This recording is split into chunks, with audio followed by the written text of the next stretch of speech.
rising sun. Here comes the time for everyone to see that what will be, will be. This is the time for you and I to stand together as one. Yeah. They will know, they will know. The sun is rising from east to west, from north to south. Can't you see the sun is rising? Oh, you wave your flag and be proud of who you are. Because the sun is rising. We're shining so bright all over the world. We are the sun, we are rising. We spent our lives in pain and misery. Never gonna trade our freedom with any mystery. It's affecting our soul and it's killing us slow. With what we've been through, we are far from being good, but we are blessed by Chukwuka Biama. So we're never gonna give up. We're never gonna give up.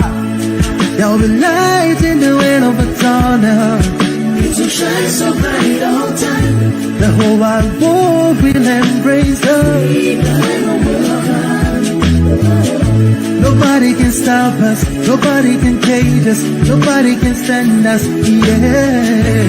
They will know, they will know.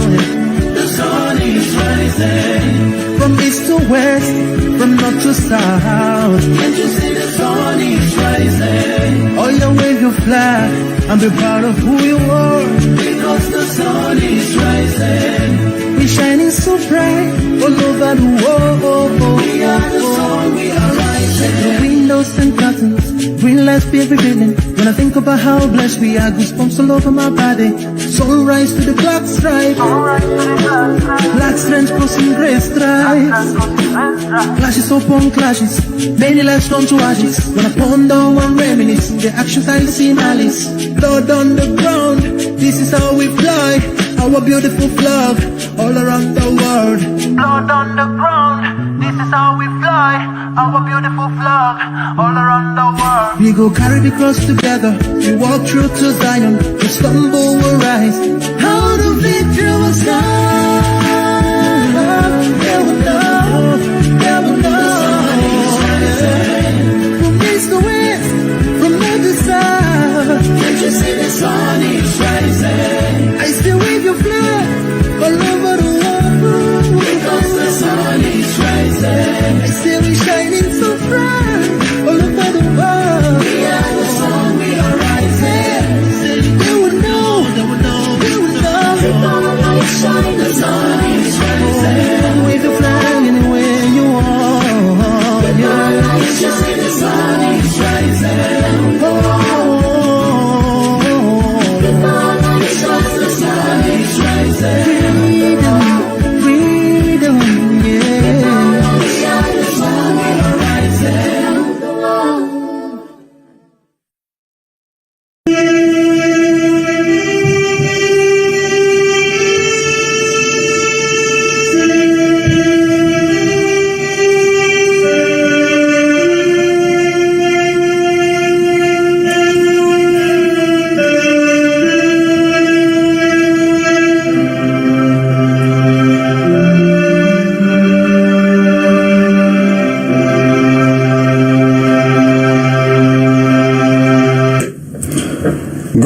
Wonderful people, great Biafrans, wherever you are domiciled, wherever you are living on the face of this very planet Earth, I welcome you to an extraordinary session this very day, a very special program of Radio Biafra, live presentation on this very day, the 7th day of June, in the year of the Most High Elohim, Chukwuka Biama Purumi Yanine 2020. The time now is 7 minutes past 7 p.m. in Biafra land, and 7 minutes past the top of the hour, regardless of where you are. That is how you know it is live. If you look on your clock right now, your wristwatch, If it is set accurately, it should be reading 8 minutes past the top of the hour. Therefore, if you are to listen to this very broadcast again, and the time doesn't rhyme, you know it is recorded. Or it's a replay, not recorded. We are not like Asarok. It is a live presentation. Humanity is at a standstill. Mankind is listening. Every important governmental agency around the world is listening to Radio Biafra at this precise moment. And I will say good morning, good afternoon, good evening, and good night to those who, for them, it is midnight. I must say good night to you. Because regardless of where you are listening to us live and direct. We are simulcasting not just on my Facebook page, Mazi Nnamdi Kanu, not the fake ones set up by DSS, but the authentic page that Facebook has refused to blue tick because they are in cahoots with the government of the Zoological Republic of Nigeria to suppress free speech and our God-given right to agitate for our freedom. I welcome each and every one of you. I will ask you to welcome those who are around you. We are on FM in Biafra and also in Lagos. We are on FM in Lagos, 95.1. If you are in Lagos, 95.1, you will listen to us. We are on satellite. We are on apps all over the place. Just go to Google and type, how can I listen to Radio Biafra? Abuja right now is at a standstill. All the places, should I say, where they call the 4 arms zone, everywhere is quiet. Do you know why? They are listening to Nnamdi Kanu. Right? Call any of them and see if you will get them. You can't get them. They are listening to this gospel. Because they too want to learn. They too want to be set free. And we are going to set them free this very evening. My name is Nnamdi Kanu. I am the leader of the indigenous people of Biafra all over the world, Banom. The very indomitable IPOB, the whole world, only him don't do one in. Who doesn't know IPOB? If you want to become popular, you must mention IPOB. If you want to become relevant, you must mouth IPOB. If you want to be noticed, you must mention Nnamdi Kanu. If you don't mention IPOB or Nnamdi Kanu or Biafra, you are nobody. That is how formidable we are. That is how immense we are. That is how important we are. And we owe all of that to the mercy and the grace of the Most High. Indivisible, eternal, Ancient of Days. That is why we submit ourselves reverently before the throne of the Most High in heaven. Go and ask people to listen, because after tonight, you will be tutored and you will be lectured. Your lives can no longer be the same. I assure you that the zoo has crumbled, the zoo has fallen. Our enemies will try all the time. They will try to frustrate, they will try to subdue, they will try to malign, they will try to impugn, they will do all they can, as we have recently noticed, to see if they can slow us down, but they cannot. We are unstoppable. They call it arrogance. I call it, no, it is confidence, because we know where we're going. They call it pride, and we say to them, no. It is because we know our onions, because we understand where we are going, And we cannot be deflected. It doesn't matter what you do. It doesn't matter how many people you hire. It doesn't matter the plan is set before us. We are IPOB, Indigenous People of Biafra, the largest mass movement in the whole world. The largest in the whole, on this planet Earth, the largest in the whole world. By none. Who can stop us then? But they have not given birth to you. You don't exist. That is why they say we are arrogant. We are unstoppable, and we will crack the soul is dead, of course, is dead. Today we're exposing for the whole world to know. Let's first of all give glory to whom glory is due. We must give honor to heaven, because what God has done for us is immeasurable. Immeasurable. I'm telling you, it cannot be quantified. Never. The grace of God is upon us. And that is why we proudly proclaim it every day. Unashamedly. People can be as atheistic as they want to be. People can choose to worship idol, that is their business. People can choose to worship a graven image, that is their business, is nothing to do with us. As for us, only one God in heaven indivisible. The same God that Jesus Christ prayed to, the same God that Moses called upon, the same God that every faith, every religion calls upon. That one God is the one we worship. And in heaven, the angels are calling him Chukwukika Biama. We must pray in the language of heaven. Because tonight is very special. And I'm sure and I do hope that you have come prepared. We are live and we are direct. And the whole world is listening. It is not pre-recorded. It hasn't been generated using a deep fake technology. We've exposed all of that. That is why they can no longer speak. I want to call upon heaven. Because as we pray, the angels are right now surrounding the throne of grace of the Most High. Praying and bowing down before God. They say to God, you are holy. Thou art holy. Moses in a Jehovah. Always young was it any was Yanidento. Almost young Machinate Nakanines Yani, when a Pusika, not only one in a Chinatan and Cabini where. And now my guy can see where Giant Mobus or Jana can see where Togi.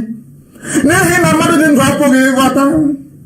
What can mother didn't have the woman where Taria can get on and Cabin and you may leave where. I went as an Obonanege Buchinek and Nankusunek and Diaga, the God of all the hosts of heaven. Onyamwem Meranya Bere. Ani Buitegin Lowa. Ani Bukitakin and Kebradi Jackie where, wow, Bodo Piafra, where does he? He went in the Mosey,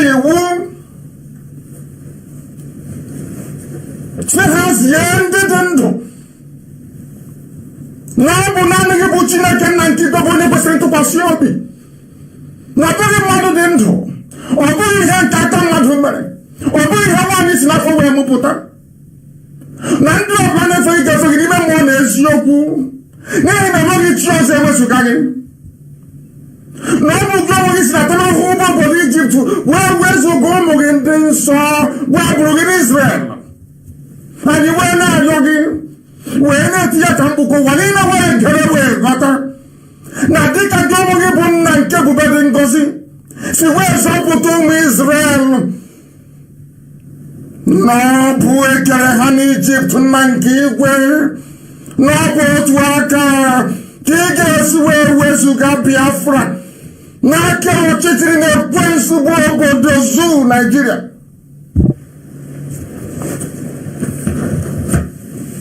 Chineke nna dị ngọzi onye mmụọ na mmadụ na-efe onye onye ebube ya ghasachiri ihe niile nke ya onwe ya kere eke. Chineke nna nke ndị gboo, onye na-enweghị mmalite ma n'enweghị ọgwụgwụ, ihe niile ikere eke na-akpọkwa n'isi ala nye gị. O nwere ihe mmadụ dị ndụ bụ n'iru gị nna nke igwe, biko nụ, onye na-agbaghara mmehie, onye ji ndụ mmadụ na ọbadara aka ya, onye ike ya niile na-enweghị atụ. Ọ bụ ụzọ dị anya ka anyị ga-esi wee kpụ isi ala nye gị, n'ihi na ihe niile nke anyị onwe anyị bụ ọ bụ site na amara gị na ebere gị, ngọzi gị, amara gị na ọmịiko gị. Onye nwe mbi n'igwe, biko mee ngwa ngwa ka i wee zọpụta ndị gị. Bịanụ ka i wee bụrụ anyị ọbọ, bịanụ ọsọ ọsọ ka i wee bịa nyere anyị aka. Bịakwa lee ka ha rabụ ndị iro, bịakwa ka lee nna nke ebere ndị niile bụ ndị gbara anyị okirikiri wee na-achị anyị ọchị, wee na-esu anyị imi. Dị ihere ha ga-apụta ihe, ọgba aghara n'elu ọgba aghara ka ị ga-atụkwasị ha n'isi, n'ihi na ndị dị etu a bụ ndị na-ebo anyị ebubo ụgha, bụ ndị kụnirinụ nna nke ebere dị ngọzi, wee na-asị na ezumike adịghị mkpụrụ obi anyị n'ime Chineke nna. Mana anyị mana nke a bụ okwu asị. Bịakwa ka i wee chụghachi gị ndị na-etu azụ, ka ụgwọ ọnụ ha wee buru ihere nke onwe ha, n'ihi na Biafra ga-abịarịrị n'ikpebi wee n'ime eluigwe. Nna nke ebere dị ngọzi, ka ihere ndị dị etu a wee bute ihe na obi ụtọ anyị n'ụbọchị nke taa, na anyị onwe anyị bụ ndị nwe ezi ịhụnanya, bụ ndị nwe obi ụtọ na obi aṅụrị n'ime gị. Anyị wee na-asị na anyị ga-ebuli gị elu Chineke nna nke igwe, anyị ga-ebuli gị elu nwanne otu onye, anyị ga-ebuli gị elu Chineke nna nke ụmụ ogbenye, bụ onye na-alụrụ anyị ọgụ, bụ onye na-epụrụ anyị ihu, na-epụrụ anyị n'azụ, onye na anyị n'aka nri na aka ekpe. Chineke nna nke igwe, lere na anyị bụ ụmụ ogbenye, o nweghị ihe anyị bụ n'iru gị, ma bịa n'ọsịsọ ka i wee zọpụta ndị gị. N'ihi na ọ bụ naanị gị bụ onye enyemaka, ọ bụ naanị gị bụ onye nzọpụta, naanị gị bụ Chineke na onye anyị ji anya isi. Anyị enweghị ikikere ọbụla, ọ bụ naanị gị ka anyị na-efe wee na-akpa isi ala nye. Biko na-atụfukwala mgbe, bịanụ ka i wee zọpụta Biafra, nye na ụmụ gị amamihe ma nye ha ezi nghọta, na ọ bụkwa mmekọta nwanne na nwanne ka anyị na-achọ. Onwe gị ndị ọzọ anyị akpagbu nna nke igwe, biko gosi anyị ụzọ gị, ka iru gị wee chaa n'ebe anyị nọ, ka ụwa niile wee gbaa aka ebe gị hụnanya gị, ma mma gị na ebere gị ebe ndị gị nọ, ka ha wee si n'ezie n'ezie na ụmụ Biafra bụ ụmụ Chineke. Ọgwụ chala ihe anyị na-achọ. Enweghị ihe ọzọ nna nke igwe, biko nara otuto, nara nsọpụrụ, nara ịja mma, nwanne otu onye, site n'ebighị ebi ma ruo n'ebighị ebi. Ise. I was in the spirit. I had to get into the spirit that I may be able to see. Ka m wee hụ ihe a na-akụziri m n'ime mmụọ. I speak the very oldest language on the face of the earth, the Igbo language, the language of the ancients, the language of heaven itself. We have come that heaven may bear us witness. And this evening, rather unorthodoxly, there is a way we are going to start. Pay very close attention, because you are about to witness revelation this evening. You must bring your pen and your paper with you. If you do not have it, you are going to miss quite a lot. You must pay very close attention to this very gospel as I preach it this evening, or should I say, as I have been mandated by heaven to preach it. I receive my instructions direct from heaven. That is why everything I say must come to pass. Everything I proclaim must come to pass. Once I speak it, it must happen. Because darkness is wasting its time. Darkness doesn't exist. Do you know that? Darkness is only the absence of light. Once there is light, darkness will flee. Do you see where we derive our strength from? In the knowledge of the revelation that darkness does not exist. In nature, there is nothing called darkness. It is only your fear that will allow darkness darkness to overtake you. Once you are strong and you radiate light, darkness will flee. I have a lot to get through. Please do bear with me. We shall patiently go through all these things one after the other. But I crave your indulgence. I want you to be very attentive, to listen attentively. That is why sometimes I don't broadcast a video. Because when you broadcast via an audio means alone, it allows people to conceptualize, it allows them to reason very deeply, it allows them to begin to compartmentalize ideas and to put them into context within themselves without any visual reference. Very, very critical. Our mothers are listening. I need to caution myself to take it easy. Listen carefully, please. This evening we are starting with two things. One is a letter written by an emissary of the Vatican to the USA. His name is Archbishop Carlo Maria Vigano.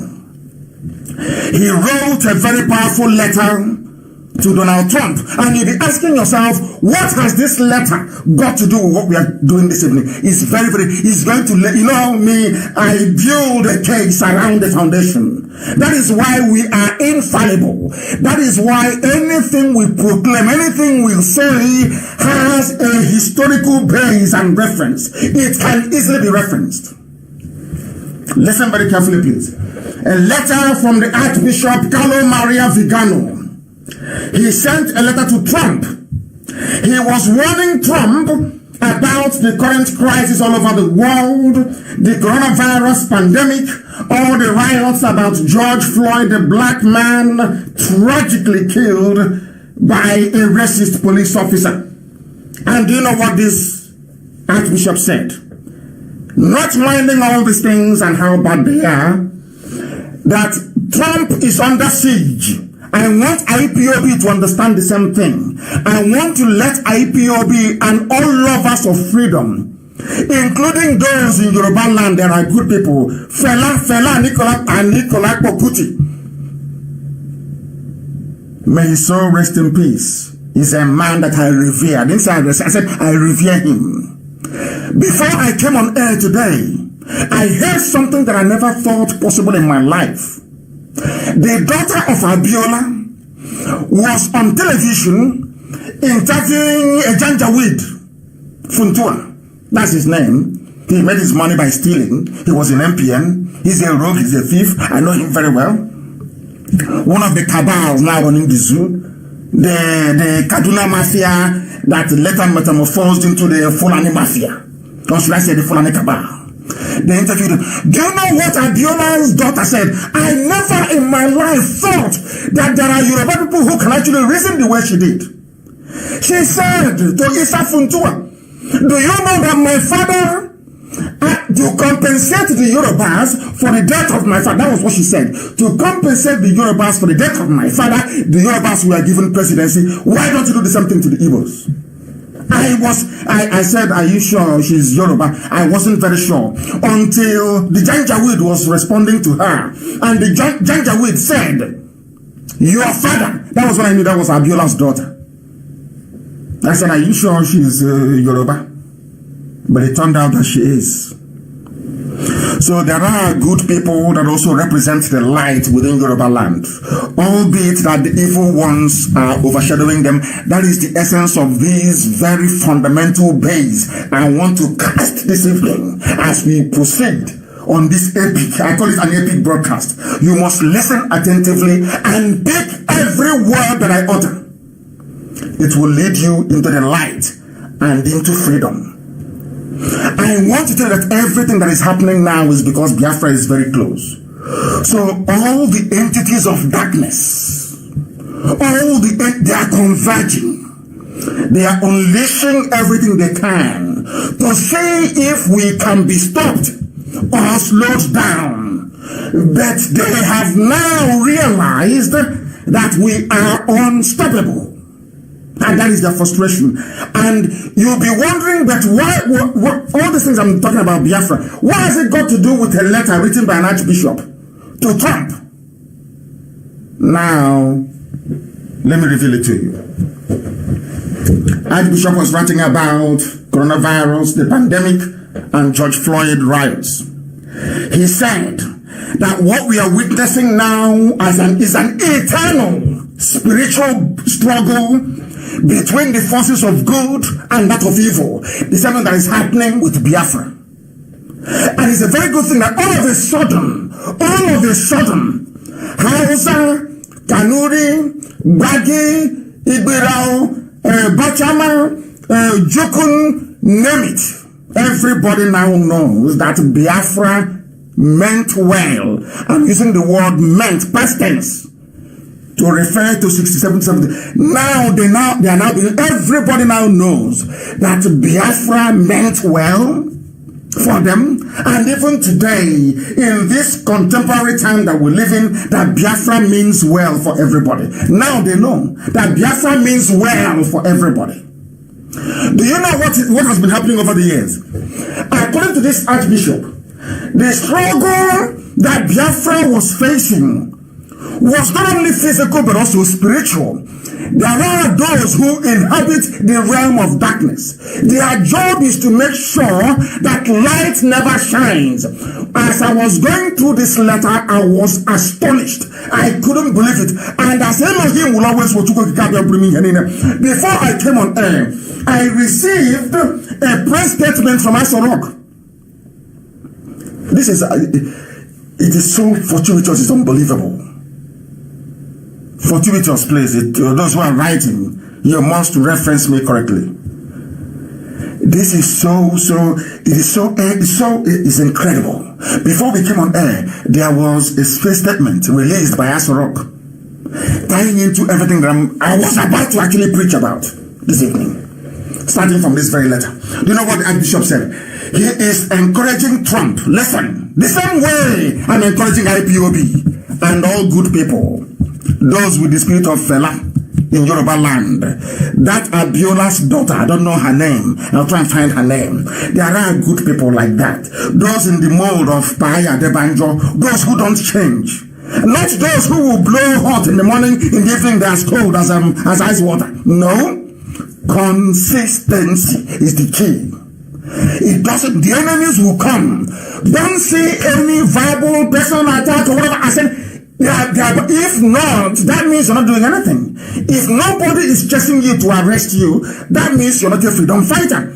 If nobody is trying to stop what you're doing, that means that what you're doing is not effective. Do you know what Judge Bishop said? Trump continued to fight the fight. You know what he said? On behalf of the children of light. That was what got me. The same thing I have been preaching for nearly 10 years. The children of light. I said to you, wherever you go in the world, wherever you have blessed children of light, darkness will come. The forces of evil will come. And you know the funniest thing? Darkness and evil are not very strong. All you need to do as light is to summon the courage to produce the necessary energy to be able to bring your light to shine. Once your light shines, evil will flee. Archbishop Carlo Maria Vigano said to Trump, continue your fight on behalf of the children, in quote, children of light. The same thing I've been preaching to you from day one. Now we proceed. But before I do so, I want to also situate this whole Floyd business on George Floyd. Very sad he died. I want to play what Fela said many years ago about the hypocrisy of the then Nigerian government saying they are fighting apartheid.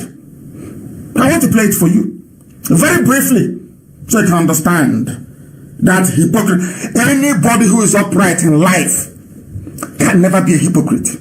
You don't follow the crowd for the sake of it. You must find reason to follow that very crowd. There must be a reason. Do you see why I revere Fela? Consistency, it does not matter. Fela was a crusader Fela said that evil is evil, good is good. It doesn't matter if that evil is in South Africa, whites against blacks, it doesn't matter where it is. If you cannot condemn what is happening in Nigeria, you cannot condemn what apartheid is doing to blacks in South Africa. I want to play it very briefly for you. We are just weaving, should I say, the fundamentals together of tonight. I said there has never been a program like this before. Heaven gave me a message to preach. There will never be one like this ever again. I'm telling you the truth. Listen attentively. Listen attentively and learn. This is Fela, a Yoruba man, mind you. South Africa is better than Nigeria. South Africa is better than Nigeria. I know so. I know so. But look, we're saying whites are mistreating black. Whites are mistreating black. That's what Fela is saying many years ago. I want you to, as I'm analyzing this thing for you, think about this man that was killed, tragically, George Floyd, and the outpouring of grief all over the world. White people are protesting. Remember many years ago I told you that there is one thing about white people. No, you can accuse them of anything in life, but at least they have conscience. That was why God loved them and gave them the grace.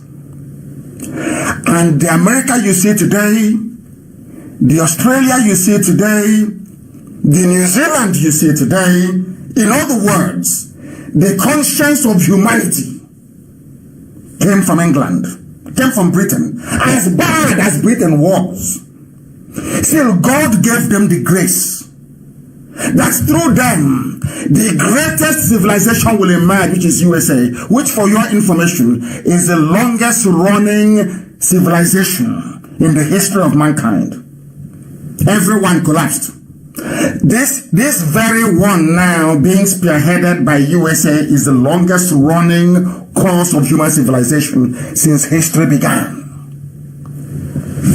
What am I trying to say?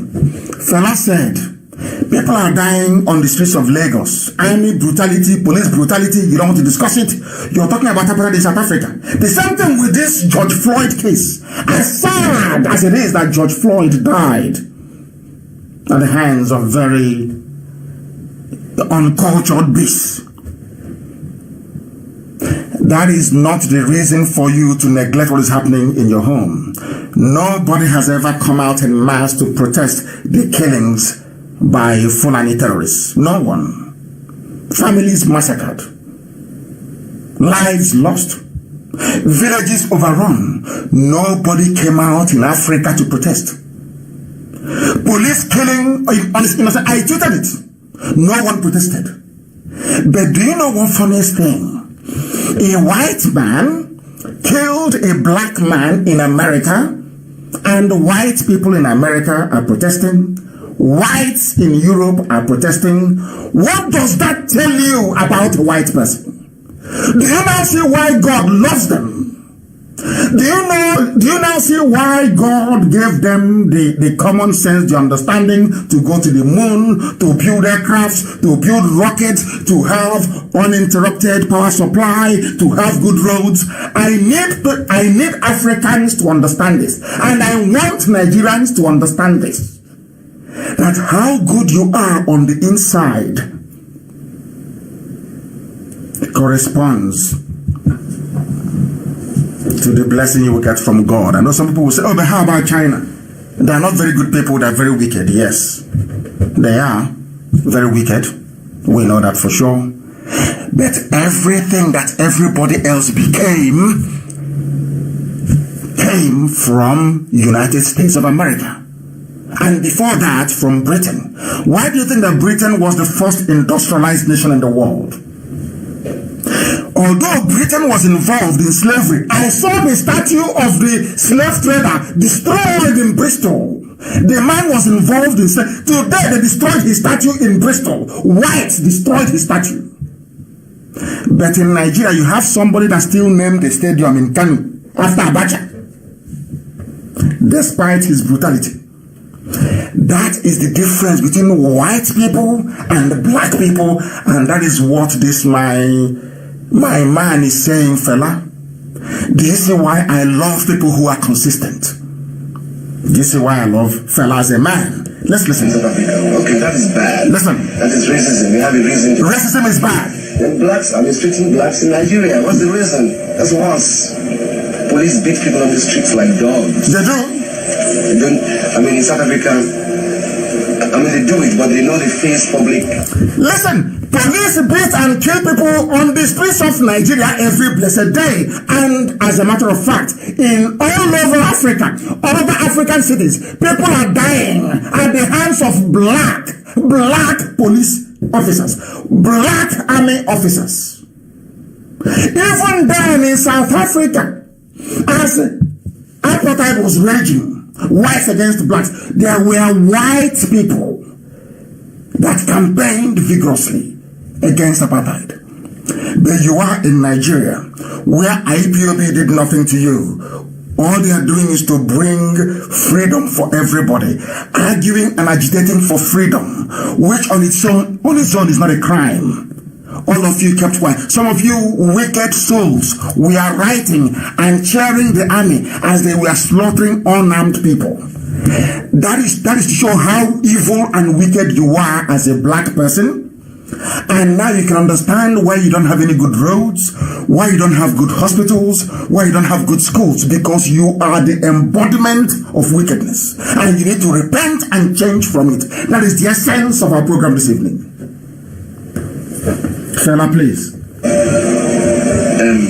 Public criticisms. So they watch themselves to do it. But in Nigeria, they say Nigeria is against apartheid. Nigeria is this, Nigeria is a good... In America, talks about Nigeria like the greatest African country. Great African country. But Nigeria is the worst African country. We have the worst. The worst, even then, Fela was saying that Nigeria was bad. The worst African country. I'm a proud Nigerian. I'm in America. Nigeria is the giant of Africa. But they know it's all fake. All lies. This man held his ground over the years. He never changed. Consistency never changed. Fela was the same person. Never changed for anybody. He was on the side of the truth. These are the people that I respect. These are the people that I revere. These are those we honor. Now you understand how we flow. You know our philosophy. Now let me go into the letter itself. I believe that the base has come up enough. Let's start weaving and constructing on top of it this very evening. This very bishop wrote, Dear Mr. President, in recent months, we have been witnessing the formation of two opposing sides that I would call biblical. The children of light and the children of darkness. I couldn't believe it. Exactly what is happening in the zoo called Nigeria between Biafra and those who love servitude and slavery. Biafra represents freedom. I said freedom for everybody. Freedom for all. A confederation. Go to your ethnic group and organize yourselves the best way you know how before the white man came. Use the resources in your land to develop to your fullest potential. Now, do you understand it? There is a war going on. You may not see it. You may not understand it. Between the children of light and the children of darkness. You must understand this. If you don't understand it, you remain blind. Who are the children of darkness? Those that come to you and tell you, oh, Biafra is not possible. What are you talking about? Why not one Nigeria? Who are the children of darkness? They are your pastors in the, should I call them, in Pentecostalism. That's about one Nigeria. Anybody who says to you, pray for one Nigeria, that person automatically becomes a child of perdition, a child of darkness, a product of Lucifer. They want you to be held down in perpetual slavery. They want to hold you down in bondage. I am saying this with every clarity of mind you can ever imagine. It is here.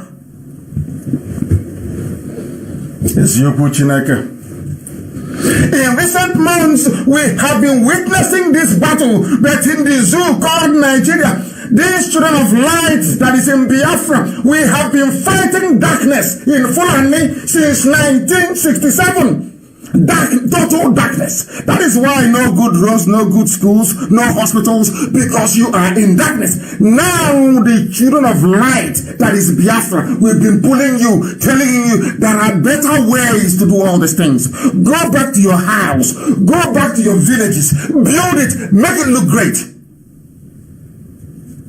And the forces of darkness have been prevailing until we came, or should I say, until Chukwokika Biama determined that we should come. Listen, the children of light constitute the most conspicuous part of humanity. We are the greatest. The bishop is saying that we are greater in number than the forces of darkness. And ask me how, and I'll even prove it with the case of the zoo called Nigeria. How many are the Fulanis oppressing all of you? They are not up to 30 million.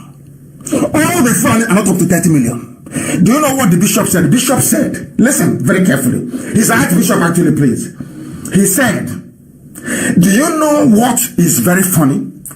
That in nature itself, that the children of light outnumber the children of darkness, that darkness in them is in the minority. Do you know if you go to your house now, or those of you that go and switch on the light bulb, it's dark in Biafra land, go and switch off the light bulb, what will happen? Darkness from nowhere will come, isn't it? From darkness, you see darkness immediately. Switch on the light again, there will be no darkness. And as long as that light is on, listen carefully, as long as that light is on, darkness can never come. Darkness only exists when there is an absence of light. As long as your light bulb is on in your room, darkness can never come forever and ever. That is how God made this world. That's how it is. We outnumber them. We have more resilience than them. But for you to switch on that light, for that bulb to be on, it requires energy. Maybe the dam needs to be running. Maybe the gen needs to be running. Maybe you need to put petrol in it. That is what we are putting in every day. That's the effort we make every day. In other words, for you to allow the light to continue shining, you cannot afford to be lazy. But funniest thing is, darkness is very lazy. And it looks for lazy people and eats them up. Now, let's say you switch on your light bulb and the petrol in the generator finishes. Darkness will come, isn't it? If you are too lazy to go and put petrol in the generator, what happens? That darkness remains. Until you get up from your bed or your couch or your settee to do something about it, darkness remains. It will stay there, it won't go away. But any time you replenish the generator or the power generating plant decides to switch on the light, what happens? That same second, darkness will flee. Once there is light, no more, the darkness is gone. That is why, as strange as it may sound, darkness is not a natural phenomenon because it's from the devil, from Lucifer. It is not. That is why it cannot stay on its own. Because if there is light, for you to bring darkness to cover it is almost impossible. You can't. Can you cover the sun? Of course you cannot. Now you understand. And very soon now, we are at 12.7K on Facebook, which of course is even a suppressed number because they wrote a special algorithm for us. But I can assure you, before I get to the really juicy part of this broadcast, they'll push us down to maybe 5,000, but it doesn't matter. People are listening all over the world, on YouTube, on every app that is known to man. We are on satellite, and we are also on FM. So it doesn't matter what they do. Now we continue. Do you know what they said? They said these forces of darkness, like the Clintons and all the rest of them, they hold strategic positions in government. They are in politics. They are in the economy. And they're also in the media, like Channels TV. That devil is everywhere. It's everywhere. This is a letter written by an archbishop to Trump that I'm using to form the basis of our program this very evening. Do you know what happens? On the other hand, these very two opposing forces, they have a biblical nature. They follow the clear separation between the offspring of a woman and the offspring of the serpent. Snake. There is a difference between a man born by a woman and a man born by a serpent, or those led by vultures. Do you know that the Fulanis only managed to leave the foothills of the Futajalon when the vulture arrived? Vulture led them out of the foothills of Futajalon. Are you aware of that? The Fulanis. If they have an emblem, it will be a vulture. Are you aware of that? You people, you don't. There are many things that a lot of people don't know. A lot, but I will teach you here. Or Elohim will teach you through me, not me. There are those who, although they have 1,000 defects and weaknesses, are motivated by the desire to do good. Are you following? IPOB? Listen carefully, let me repeat. This Archbishop, Roman Catholic Archbishop, he said, although they have 1,000 defects and weaknesses, they don't have to be perfect. You don't have to be. You don't have to be. As long as you are motivated, your driving force every day, that light in you shining is motivated by a desire to do good, to love one another, to be honest, which is what we are doing here, to raise a family, which is what all of us are doing, to engage in work, honest work, to give prosperity to their homeland. Those in Lagos, are you listening? And to help those who cannot help themselves, the needy, and obedience to the Lord of God. Are you listening? Are you listening? On the other hand, there are those who serve themselves, those who award contracts to their family members. The Kiaris, they are in NNPC. The Buharis, they are in NNPC. Everywhere, Sovereign Wealth Fund. Fulani, Alamajiri. No, so that's a Janjaweed, because Alamajiri is actually is more Hausa. Janjaweedism is what belongs to the Fulani. They serve themselves. They have no moral principles. They want to demolish families, as they are doing right now in the zoo. This is a letter unconnected to Biafra land, unconnected to Nigeria.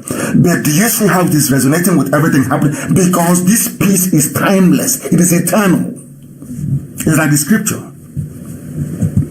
Now listen, please. These are the people that serve themselves. You know what they do? They ferment internal divisions. Now I need to... I don't know if Roman Catholic Archbishop, if they drink tombo, I need to buy him palm wine. This man that wrote this. You know the same thing that the Fulanis are doing, divide and rule. They come to us and they divide you. They give you some money, some of you maybe to buy a phone, to buy a laptop, to come and divide the IPOB family, to make the world feel that the struggle for Biafra is multifaceted and beset with problems, when that is not the case. All of this nonsense that you do. Some idiots speaking from here and there, from both sides of the mouth when they are hungry, yapping as usual, mouthing their rubbish, thinking their fellow Janjaweed will come and save them when the time comes. Of course, we know it's not possible. Giving you the impression that there is internal division. Fulani, they ferment wars, and they accumulate power and money. Their war chest is $22 billion. Issa Funtua knows this. He knows this very well.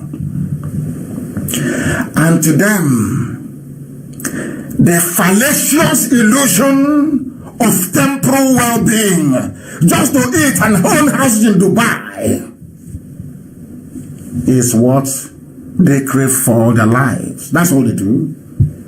As Lugard said many years ago about the Fulani, that they are carefree, they just want to have fun, borrow and have fun. What Lugard wrote this in the last century, earliest part of the last century. Can you believe it? After over 100 years, the same thing that a white man saw and wrote about the Fulani is what they're doing. Accumulate money, wealth. They want power by all means. Oh, no election, no Igbo man can be president. He's our turn in the north. That's all they know what to do. Exactly as this man said. That was how this archbishop described the children of darkness, not me. An archbishop, a Roman Catholic archbishop.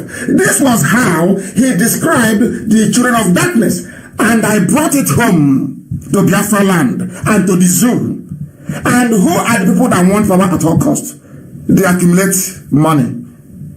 They also divide people, as they're doing now. I saw a piece before I came on air. Some idiot from Ibibio saying, Ibibio have nothing in common with Igbo. And nobody told him about Okonko and Ebe. But he's an intellectual, you know. Mind you, those are the fools they raise in the zoo. They say insult people a lot. I should stop insulting them. If you are like Fela, or as I read today, Abiola's daughter, I will respect you, and I will revere you, I will honor you, I will praise you. But if you're like that man that they paid some money in Abuja to write rubbish and to rewrite history, he doesn't know, the man writing about Ibibio, claiming he's an Ibibio man, does not know the meaning of the word Ibibio. He has no idea. He doesn't know who Aliyu Ekine is. He doesn't know. It was an Ibibio man that met me in London in the year 1998 at Waterloo Station. Dr. Aliyu Ekine, the daughter is Soraki. Go and Google her. Soraki, S-O-R-A-K-I. Soraki Ekine. Go and Google her. The Ibibio from Akwa Ibom. The father worked for Gowon. The man begged me. You know, everything that I do in life, I have a witness. I always have a witness. There was a man, a retired London police officer. Chukwudumi Kazo took me to go and see Dr. Aliyu Ekine, an Ibibio man. He is an Ibibio man. He was begging me, saying, do everything you can to restore Biafra. I was a fool. If you ask Soraki Ekine, she will tell you, my father's greatest wish in life was to see Biafra. Ibibio man, learned. You have one fool in Abuja. They gave him money. Said, "Oh, there is nothing not happened." Do you know you are in Abuja? How can you be in Okonko? From Abuja? Do they have Okonko in Babalada or in Ashokoro? Do they have Ebedas in Ashokoro? So you don't know. You were born outside. That was why I said everybody must go back to where they come from to develop it. You were born outside. The only thing tying you to Biafra land, to Ibibio, is just your name. You know nothing about our culture. You travel from Abuja, maybe you go to London, you go to New York, and you come back, you stop over in Lagos. You know nothing about the village. When you come to the village on the 24th of December, and you go back to Abuja on the 3rd of January. You know nothing. You are not in any of the fraternities. You know nothing about Ebe. You don't know about Ebo. You know nothing about Okonko. And you claim you're from Ibibio. Can't you see how useless your life is? With all that nonsense you wrote for nearly 2 weeks. Only 5 sentences and you go back to the drawing board and see how foolish you are. The meaning of the word Ibibio means Ibonta. Junior Igbo, that's the meaning of the word Ibibio. If you don't know, you claim you're from Ibibio, you don't know the meaning of your own name. What a shame. And you're busy. And funny enough, Premium Times carried it. Every zoo paper carried it. These are the people that this Archbishop Carlo Maria Vigano is talking about. That the children of darkness are everywhere, even in the media. I told you tonight will not be like any other. Didn't I tell you? We must continue. We have to continue. We need to continue. And now, let me tell you, to complete this whole thing, I saw this very press statement. Powerful sent it to me before I came on air. It's called State House Press Release. From their so-called presidency, without president, presidency without vice president. Listen carefully, please. Let me read for you what Nigerian government Aisha wrote before I came on air. State House Press Release. IPOB self-proclaimed Jews using Christianity to wage war against the Nigerian state. That's the headline of the press release. What did they say about children of darkness? They divide.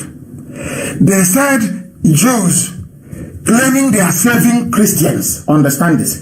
Now I want to educate everybody who is listening, especially Nigerians, that Judaism is the mother of all religions. That depends on the book, the people of the book. Judaism, Moshe, that is Moses in the Bible, laid the groundwork for Apostolic Church, Anglican Church, Roman Catholic Church, Church of God of Latter-day, Church of Jesus Christ of Latter-day Saints, or whatever they call it, Assemblies of God, Christ Embassy, even Satan's Embassy, all this, everything that you go to, every church you go to, you owe it to Judaism. Judaism is the granddaddy of everybody. Everybody. Judaism is the pinnacle. Started it. Before they were called Judeo-Christians because everything that Christians refer to in the New Testament, they got from the Old Testament. The Torah and the books of the prophets. Isn't it? Without Judaism, there will be no Christianity. Without Christianity, there will be no Islam. Islam copied Christianity. In fact, Islam is the carbon copy of Roman Catholicism. The revelation that Prophet Muhammad saw was from Angel Gabriel. The revelation received by Moses at the place of the burning bush is from God himself. God said, I am that I am. When Moses said to God, who do I tell them? Sent me. Said, tell them that I am that I am. Sent you. If you ask Muhammad who sent you, Muhammad will tell you Angel Gabriel saw him. And who created Angel Gabriel if not God in heaven? Are you following? Everybody, regardless of who you are a Jew. Both Islam, both Christianity, you are a Jew. The same thing that within Christendom, everybody is a Catholic. There is a creed that used to be said in Anglican Church when we are small. We pledge allegiance to the Catholic Church. The creed, go to any Anglican church and look at the creed. It's called Catholicism. Catholic creed. That's what it's called. That umbilical cord can never be broken. Do you understand it? Everybody is a Jew, including Prophet Muhammad is a Jew, coming from Judaism, came to the temple of God in Jerusalem, where they built the dome on the rock. That centerpiece of Jerusalem, the dome on the rock, in reference to Judaism. Prophet Muhammad left Arabia to come to pay homage to the God of Israel. And inside that very temple of the God of Israel, they built the Al-Aqsa Mosque. Inside that same temple of Solomon in Jerusalem, rebuilt by King Herod, all the Christians of Europe fought many wars for many years to go there to receive legitimacy. Without Judaism, there will be no Christianity. Without Christianity, there will be no Islam. All this nonsensical garbage is because they want to better themselves at the expense of knowledge. Do you understand? Look at what the Muslims pray with. Is it not chaplet? Look at it. That thing they pray with. Is it not chaplet? Look at the way the women dress. It's not the same way that the Catholic women dress. Is it not the same way? I'm asking. Prophet Muhammad's first wife was a Roman Catholic sister. So you don't know that Muhammad married a Christian, a Roman Catholic? So you're not aware? And they will come to distract you. They are the children of darkness. That is their job, to take you away from the path that will lead you into light, into darkness. That is what Nigerian media have been doing, because they represent darkness. That is why nothing is moving in the zoo called Nigeria, because all of them are in it together. Children of perdition, children of darkness, and we are in constant battle with them because we represent the light. That's what the bishop said. Let me read what they say, wrote from the presidency. They want to divide us. They're telling you, oh, it's Judaism. Nnamdi Kanu is practicing Judaism. IPOB is Judaism. Therefore, the rubbish. Without Judaism, no Christianity.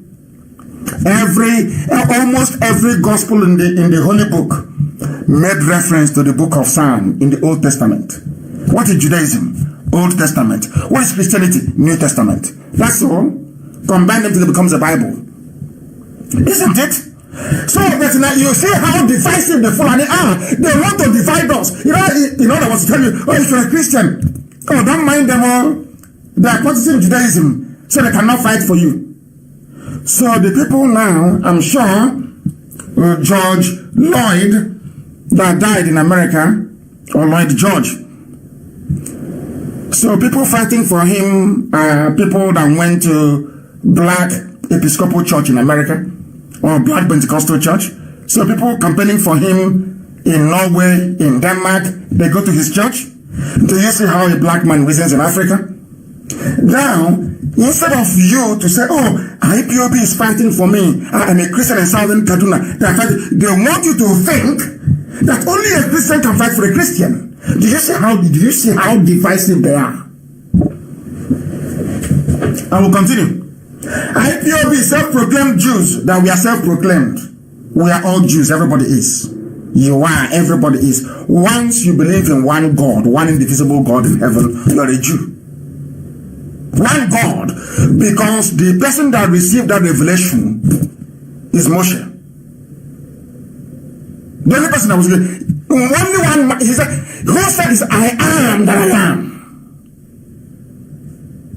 Go and tell Pharaoh, I am that I am. I have no name that man can pronounce. If you believe in one God, we call him Chukwu.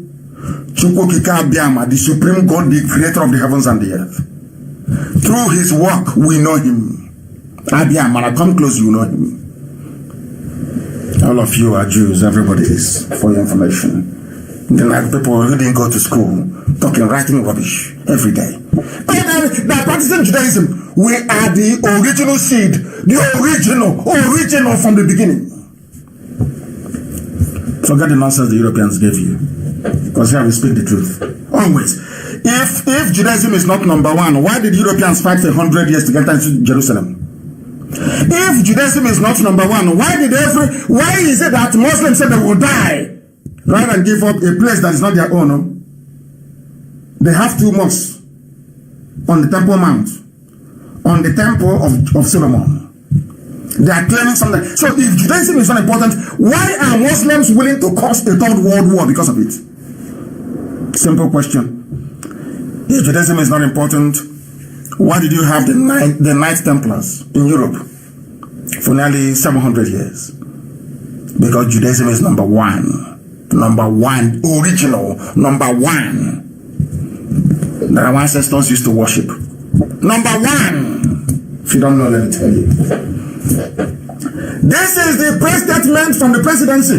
The presidency wishes to draw the attention of all citizens and the international community to a most misleading campaign spearheaded by the so-called indigenous people of Biafra, using false allegations of persecution of Christians against the Nigerian state. Are you listening? They did not mention Upper Niger Congress. They didn't mention any other group. Nobody. Only IPOB. Can you hear it from the presidency? Do you know why they're complaining? Because tomorrow now, one idiot will come and say, oh, it's us that did it. I was in Washington. But I've been telling you from day one, there are some diplomatic moves we are making that the eyes cannot see. That very soon you will see it, and this is the result. The world is now calling them every day, saying, what are you doing? This is what IPOB is telling us. And now they are responding, telling the international community that the so-called are no longer proscribed. Can you see how all of a sudden IPOB is no longer a terrorist group to them? Before, that person who will say the proscribed, the terrorists and proscribed, illegitimate IPOB. All that is gone. It's all, it all belongs to the past.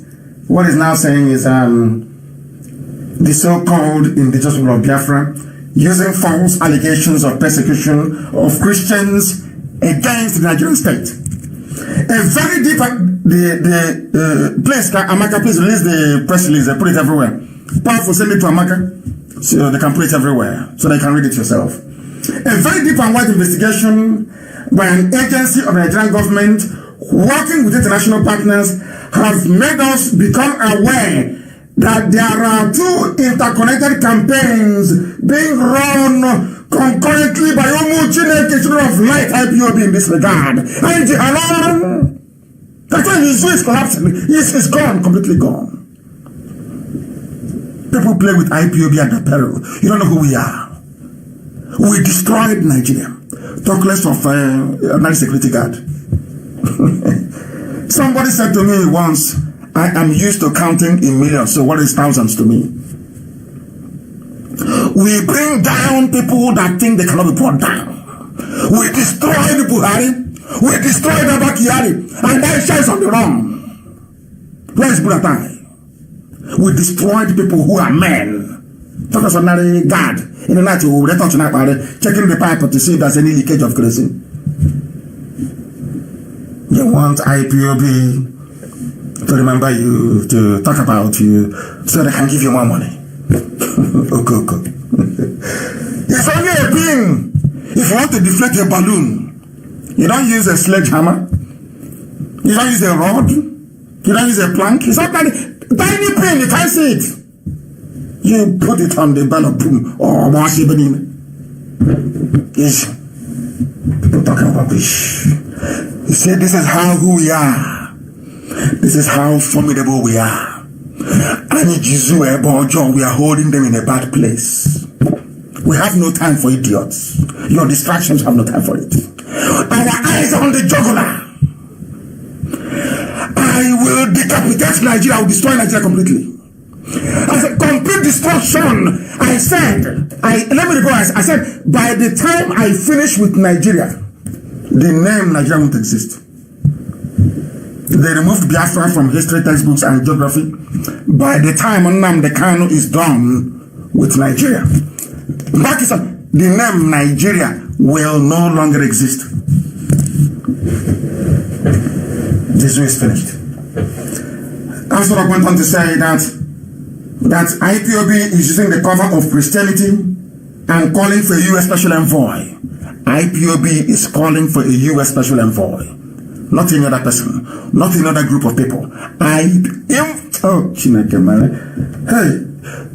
people in IPOB, you don't know who you are. You don't know the waves you're making all over the world. You don't know how strong you are. You have no idea.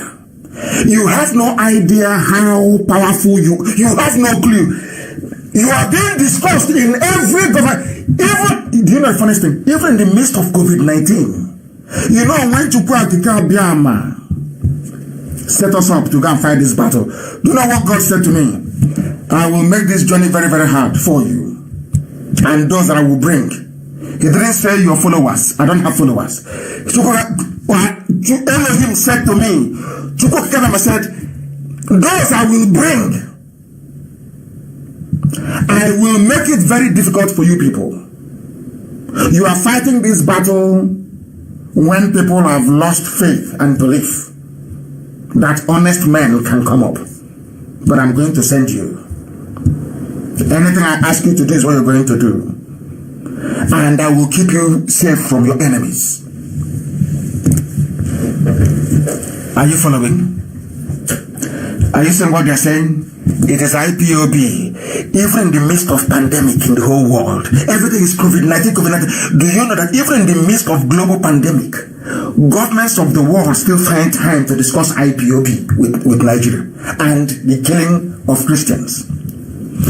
According to Asorok, not anybody, according to Asorok, they said that their partners have told them that they are under siege because of IPOB. Everybody, if you're in Southern Kaduna, if you're a Christian in Sokoto, if you're a Christian in Bauchi, a Christian in Meduguri, a Christian in Taraba, a Christian everywhere across the zoo, according to Aso Rock, it is IPOB that is fighting for you.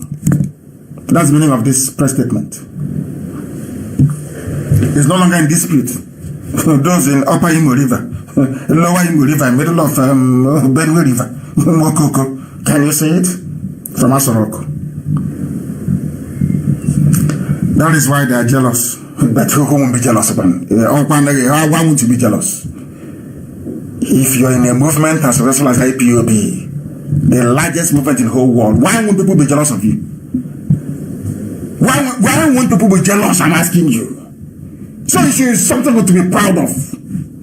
When people talk rubbish, you should carry yourself with pride and honor.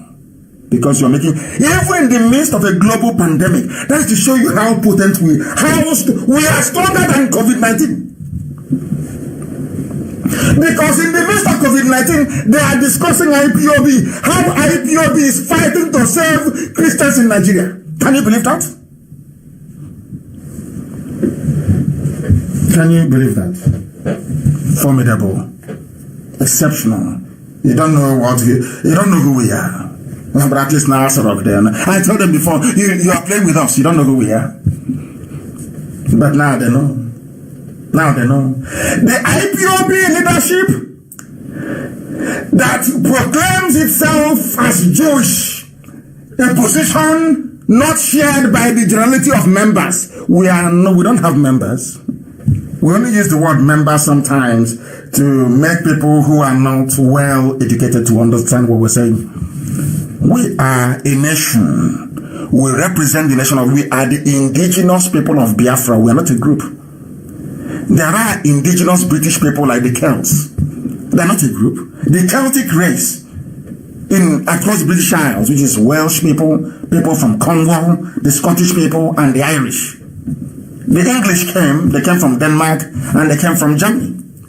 The England you see today is a mongrel race. They come from the Isles of Denmark, and some of them came from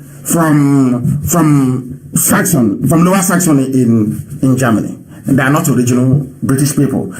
The only original British people are the Celts, the Celtic people. And they have their language tomorrow morning. Now you understand, don't you? Hey, Eliwe, heaven is bearing me witness, not man. Man, what we are saying is beyond the knowledge of people schooled in a very decrepit, very dilapidated system of education in this zoo. You can't comprehend what we're doing. Anybody, you can't. I'm telling you the truth, you cannot. You cannot. They say, but I have now proven to Aisha, who is the current Madam President of Nigeria, including yourself, Aisha, you're a Jew. If you're not a Jew, there is nothing that the Dome on the Rock will be doing inside the Temple of Solomon. Muhammad wouldn't have gone there. The prophet could not have gone to Jerusalem. Now you understand. Everybody is a Jew. Everybody. And because the Jews are the children of light, that is why darkness will always hate them. If you hate a Jewish person, that means you belong to darkness. Because they are the light. In the whole world. The best scientist of the world, everywhere is Jewish. For your information. Something very proud of.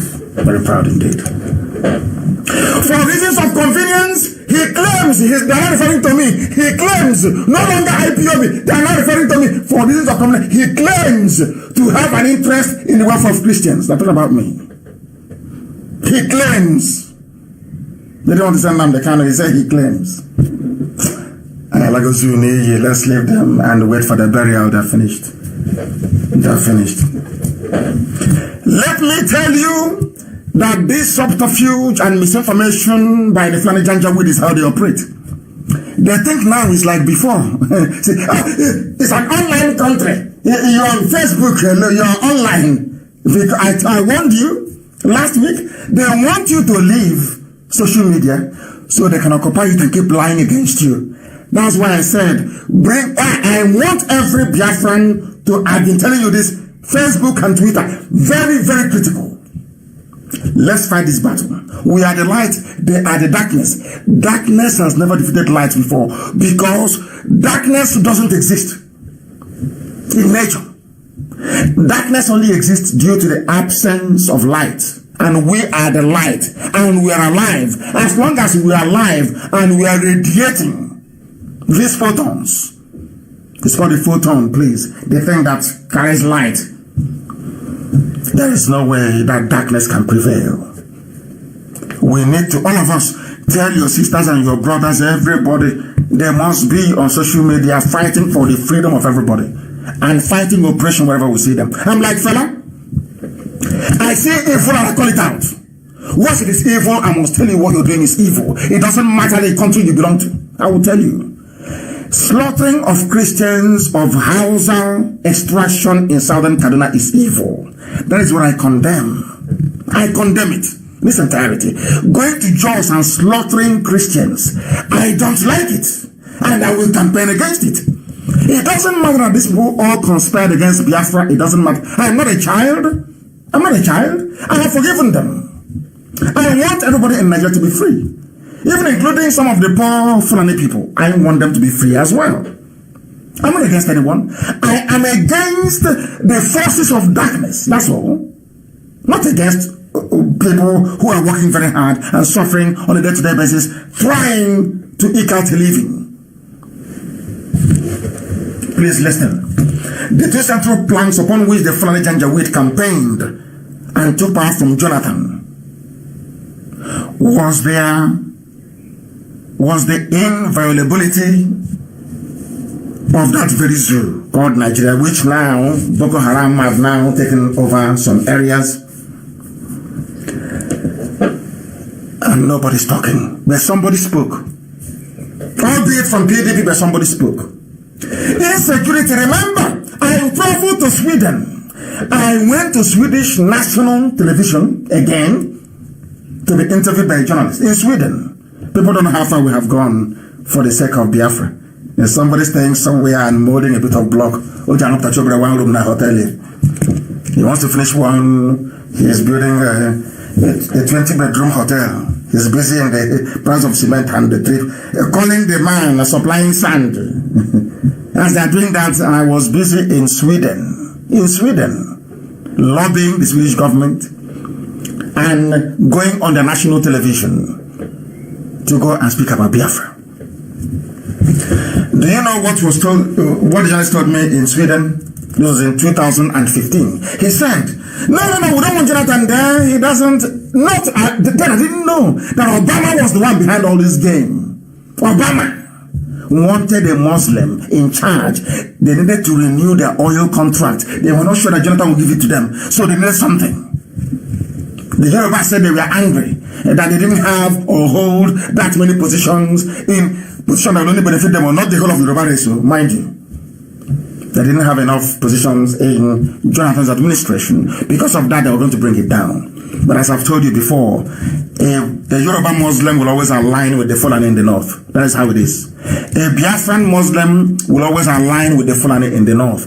Some of you have forgotten that when Obama, a whole president of the USA, traveled to Saudi Arabia, he bowed before the king of Saudi Arabia, the most powerful country in the world, their leader, bowing before people that produce nothing and that make nothing, that import everything. What does that tell you? Their religion is more important to them than common sense and decency.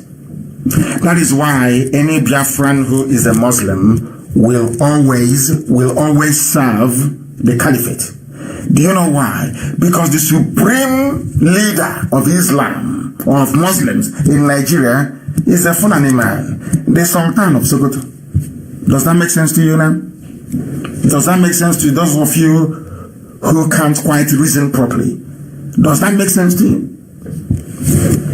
Now let me read this thing for you. They are using security as their landmark. That is how they are going to win everywhere. Insecurity. Voting the general. Voting Buhari. He's the hard man. He's the general. As the Swedish white man told me, we need a general who is there, who can do something. The general went in. The general saw. The general died. They have continued to rule in the name of the general till this very day. And insecurity got worse. Very worse. Can you imagine Jonathan being in power, and all this banditry, all this killing of Christians, all these massacres everywhere. By now, they have gone to Asarok to go and burn Jonathan alive. But then the funniest thing, the man who promised he was going to solve all these problems, he's dead in Saudi Arabia in a shallow grave. The person that they used to replace him is also dead. Now the man's wife is the one who is in charge. And none of you know all of these things. That's why they can never show his legs. That is why he will always wear a shoe to enter into a mosque. Because no matter what you can do to the face, in terms of deep fake videos and using rubber mask, you cannot wear a rubber mask now on your feet. It's no longer possible. So that is why they can never show his legs. Because his legs are as fresh as that of a 45-year-old. That is the truth. That you can never see. Even the picture they released today, claiming is Aisha Buhari, Buhari's sister. This Buhari who can no longer speak. They cut off the legs. Don't look at the pictures, is there. They cut his legs off. They don't want to see how fresh he's looking.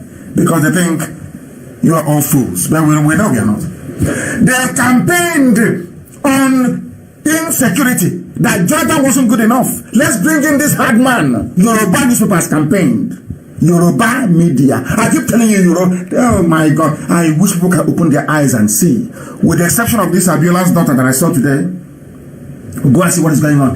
Now, Southern Kaduna, Isanlu, Yagba, Eastern Government Area of Kogi State, and robbers. Oh my goodness. Insecurity everywhere. Everywhere is on fire. And imagine it's coming down. Every Janjaweed in the Sahel, every child of Lucifer, born under the banner of Islam and the Fulani Janjaweedism is heading down into the zoo, to the extent that Ganduje said they should close the borders in the north.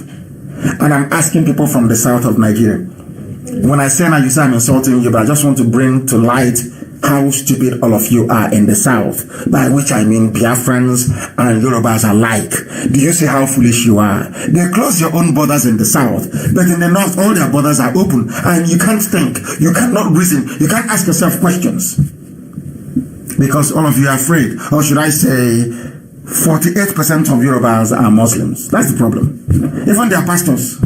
Yeah, their pastors performing miracles in the name of Jesus Christ. Also they claim they were once Muslims. But then when they saw that there's a lot of money to be made in Christianity, they all jumped in.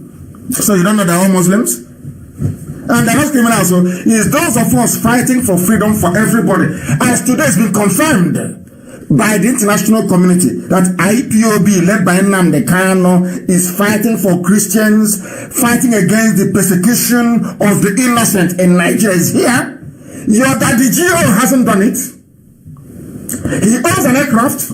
From the money you paid him to pay tithe, to plant, to water it, they are not scammers, but we are. Do you see how a black man reasons? You see, that is, sometimes I wonder, and I say to myself, but God cannot make people that stupid.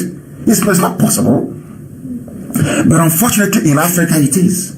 Somebody who spent his money came out fighting to free you, to give you information to make you free, which has now been acknowledged by the whole world by virtue of this very press release, is a scammer. But the person that doesn't do anything for you, all he does is he opens the Bible, says, let's read today the Gospel of Matthew. He got and Jesus Christ went up the hill and he prayed and he fed the multitude. Praise God. You say hallelujah. He said, now it's time for tithes and you pay. He is not a scammer. Do you see how Africans reason? This is how Africans reason. Dear me. Now everywhere is raging. Governors are crying, they are complaining. Our mothers made a video. I've sent it to 1 or 2 or 3 or 4 governors for them to see what our mothers are lamenting. The state of hopelessness in our land, insecurity everywhere. And people also come back to these people they are calling scammers to ask them, please do something. We are fighting and you can see the result. And we are doing something and very soon you will also see the result. That is how good we are at what we do. Very, very formidable. Exceptionally formidable. Unstoppable. We are IPOB. I said we are unstoppable. Nobody can. Not today, not tomorrow, not forever. That's how strong we are. That's how formidable we are. Our daddy, what has daddy done for you? Did your daddy give you any palliative? Are they fighting for your freedom? The same way that Archbishop Desmond Tutu did? The same way that the Roman Catholic Archbishop of Owerri is now doing? I don't know what it is about Catholicism and freedom. Anthony Obinna. All these then. Hey, open our churches, so yeah, we want the churches to open. If you don't open the church, you're antichrist. They want their money. But they're not scammers. So no, the person in IPOB fighting for your freedom. Do you see how foolish you are as a black person? The person fighting for your freedom is a scammer. But the person that contributes nothing to your life, absolute zero to your life, taking your tithe, planting of seed, sowing of seed, the weeding of the seed, all these things you pay. He is not a scammer. He has a private jet with your money. He's not a scammer. Do you see how foolish you are? These black people in this way. When I say this, I'm not insulting you. I just want to bring to your attention how daft you are, so that you may change. That's all. I'm not saying it to condemn you. I'm saying it so you can go back, look yourself in the mirror, realize how slightly stupid you are, and then change your ways. And know that it is only IPOB that can lead you into the light. And that light is freedom. That's what we represent. And that's what we preach. Every blessed day. There is insecurity everywhere. Insecurity everywhere. All they do is to steal, lie to you. Oh, Tinubu 2099, Tinubu 5092, all that's rubbish. But they will not tell you that Tinubu is the one collecting the toll gate money at Ajan Lekki Road. Yeah, toll gate Tinubu in his pocket. Jagaban. He's for our president is Tinubu. Toll gate from you. He is not a scammer. He is not a fraud. Do you see how foolish you are as a black person in the zoo called Nigeria? Tinubu is not he's a presidential material. A gift is a presidential material. Those who are campaigning and fighting for you to have 24 hours electricity, to have good roads, good hospitals, for you to be able to run your lives the way you want, the way to make meaning to you. No, they are fraudsters, but the one building toll gates, the one asking you to come to his university that you paid for out of your tithe money and offering money that you then have to pay for to go to, they are saints. And you're telling me you're well mentally. I very much doubt it. This is a live presentation of Radio Biafra. We are live and direct, and the whole world is listening. The whole world is listening, and I'm going to shock the zoo this night. I want to let the Fulani Janjaweed know this. I want to let Aisha, because Aisha is the one now who is the Madam de facto president. She is the one in charge. Aisha, this is her third boyfriend that she's using now to be wearing the mask of the husband. That is the truth. One day you will thank me for it. I was telling you before that National was empty. There is no president. They are all gone. You said no. Now that Shoinka have said it, you may be able to listen. I posted it. I can't lie. I am under divine instruction, and I can't lie. What am I lying for? And I'm at last saying, I tell you the truth. When I told you that Buhari was there, that's rock is empty. You didn't believe me. Till today, I'm asking you, where is Buratai? Have you heard from him? Where is Osibajo? Have you heard from him? Have you heard from any of them? His only video. He was in a conference call. He attended meeting of Ekomog. He was here. Have you seen him? Yoruba, have you seen your son? Everything I tell you is gospel. It's your Puchineke. Now listen to me very carefully. I'm about to reveal the plans of the caliphate, so you understand the way they operate. Now, anywhere you see a lorry broken down, Dangote lorry, they take off the tire, it's broken down. That place is a place where they have used to supply arms to the janjaweed in the forest. Anywhere you see any broken down Dangote truck in the south, go into the bushes. The Fulanis are there. The arms are there. We know. We found them. But I cannot tell you what we are doing with it. We have their arms for information. Right? Let's talk about it. Today's date is the Sunday the 7th of June. Today is Sunday the 7th of June. 28 minutes to 9 p.m. in Biafra land, GMT. Sometimes we ask GMT. I'm telling you this. We have recovered some guns from them. Write it down so in the future you will reference today's date and what I told you. Anywhere you see a Dangote truck broken down, is no longer working, they are changing the tire, they are fixing the engine, that same place, watch very carefully, you will see Okada, you see motorbikes come and go. Motorbikes will come and go. They are taking arms into the bushes, into the forest. Therefore, Dangote is a part and parcel of this jihadi conquest of the south. And Yoruba, you are in trouble. Yoruba, hey, serious trouble, I'm telling you this. Now, anytime there is a breakdown problem with a lorry, Dangote, especially from the north, they are distributing weapons. Distributing weapons. Anywhere you see a helicopter hovering like the one we had in Ebonyi a few days ago, they are arrested because we've driven them away. So that is stalking them. The Nigerian army is involved in arming dangerous terrorists and bandits to kill you. Therefore, in fact, China has sent those pictures to Amaka to post everywhere for the world to see. And I want it posted because I want everybody who is from Ebonyi, every Biafran from Ebonyi state, serving in the Nigerian army. I want to let you know that that same Nigerian army is busy, as you're fighting Boko Haram in Meduguri, in Adamawa, in Taraba, in Yobe. The same army you're wearing the uniform, you're doing Oshebe with, they are supplying their brothers, their terrorists to take over your village, to kill your mother, to kill your father, to kill your relatives. I want those pictures to be distributed. Now that the world, the places where I posted, we drove them out. They waited for some days. They started to resupply them with arms. We have it. Helicopter. Nigerian army. In Ebonyi state. In Ebonyi.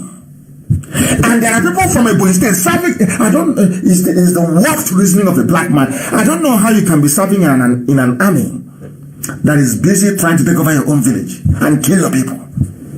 Anywhere you hear a helicopter hovering near a forest, they are supplying their people there.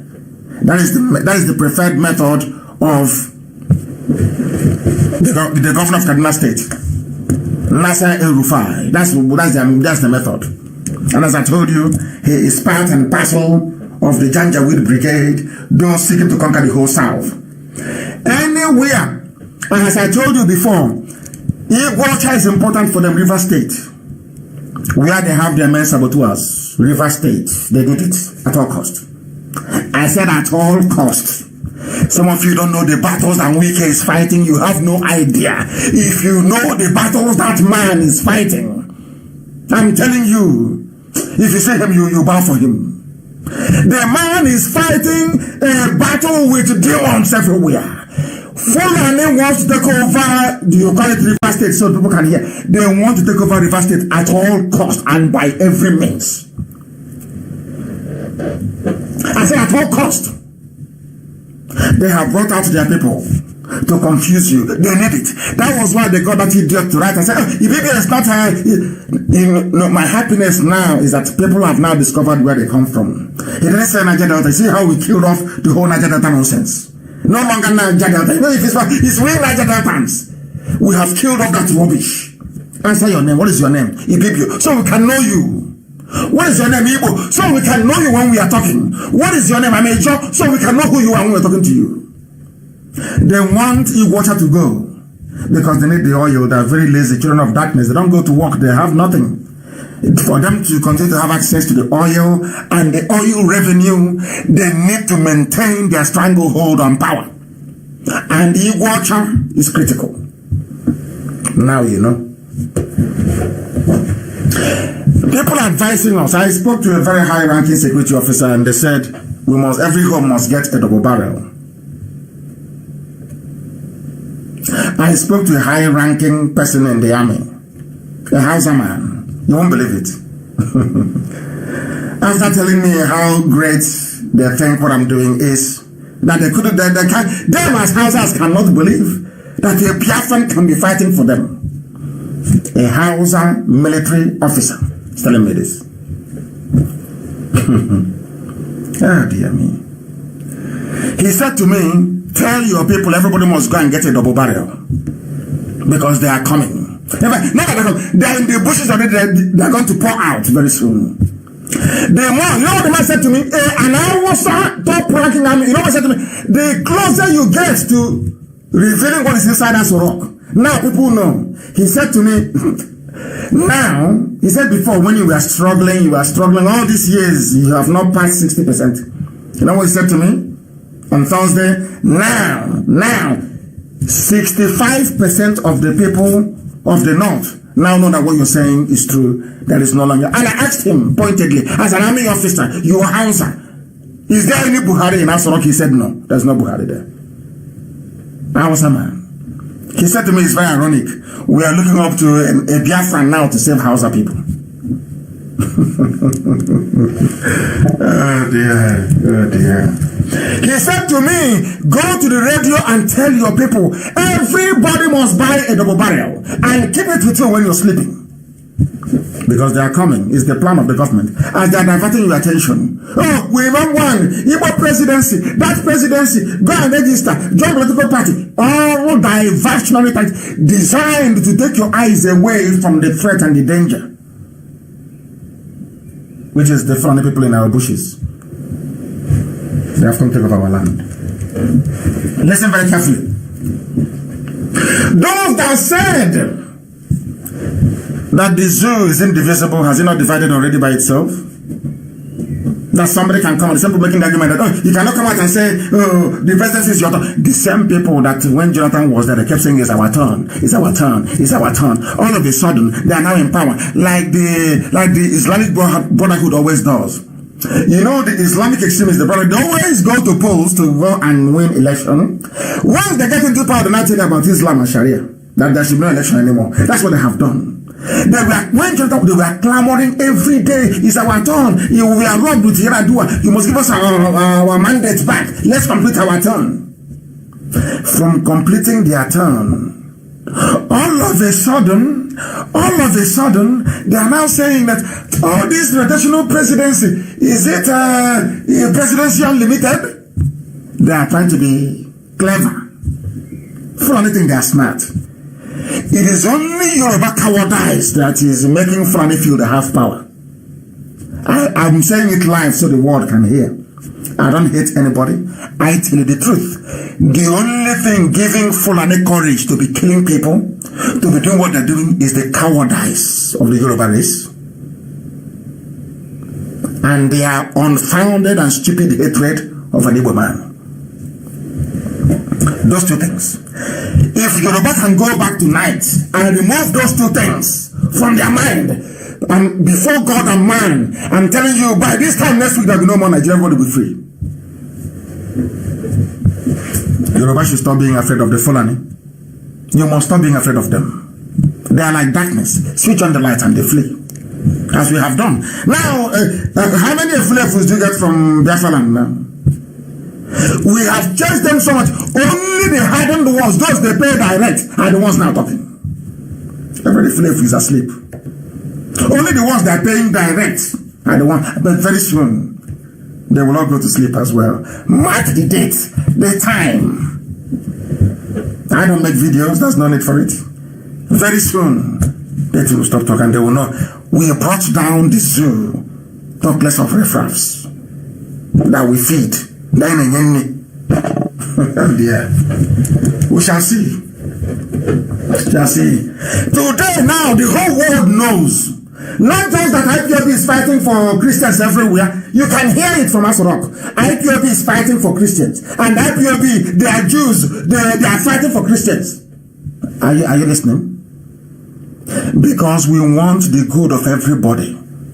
of everybody. Of everybody. Now listen.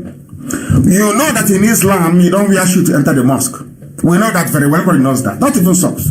You do ablution and you go in and you pray, you come out. Ask yourself this question. Why would somebody they claim is Buhari, of course, which you know to be Aisha's boyfriend wearing a face mask, why would he wear shoes into the mosque? He doesn't want to take off his shoes. If he takes off his shoes, people will see his age. They will look at him. They will look at the legs. He's a young boy. And now you know, don't you? It's called common sense. Putting 1 and 1 together to get 2. Simple common sense. Which of course is like people who can say they are thieving Daddy Gio and call him a good man, and somebody who is a freedom fighter is a fraudster, is a scam. What do you think that person has upstairs? Nothing. That's how foolish they are. And people are wondering, why is Africa poor? Africa is poor because of how you reason. You reason like poor idiots. You don't reason very well. That is why everybody is poor. You don't reason very well. We must conclude based on the picture we saw yesterday. I'm trying to tell you what is happening in the zoo. That even the hitman himself is dead. Who is Buhari? Though he's dead, they are carrying on the Janjaweed agenda. They're in a hurry. In so much hurry that the man with the mask couldn't even take off his shoes before he entered the mosque to go and pray. And he's sitting down on a chair.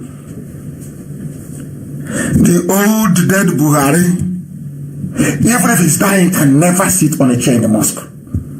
Never. The Fulani is doing all this. Called Takia. They want to deceive all of you just to remain in power.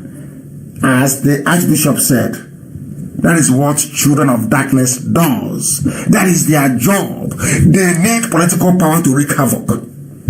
Is that not happening in the zoo now? Deaths every day, killings everywhere. That is no longer news. And will BBC report it? The thing about Africa, COVID-19, will they report about the news of the dead or of people being slaughtered by the Fulanis?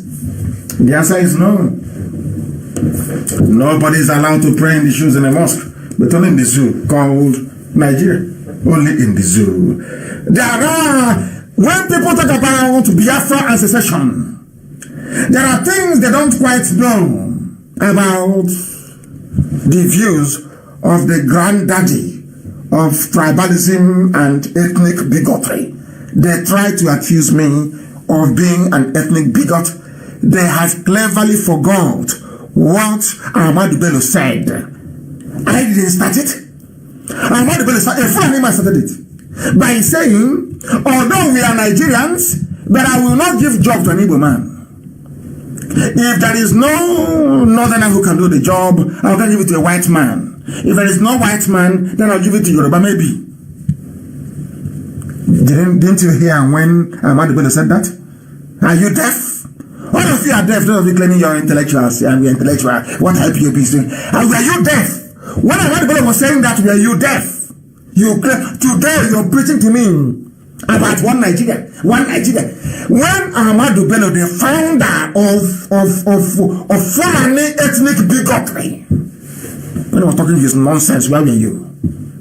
Where were you? You were deaf and dumb. We have the videos on my page. Go there, you scroll down, you will see it. Mouthing rubbish. You never said a word. Now, when I say my people should be free, I am the one who is at fault. You don't know that white people are intelligent. When I go to meetings with them, that's what I tell them. But Mr. Kano, they said you're an ethnic bigot. You know what I do?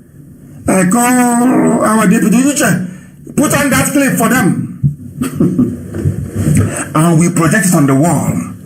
And by the time the clip finishes, you see them scratching their heads. I said, okay, next item. And that one is buried.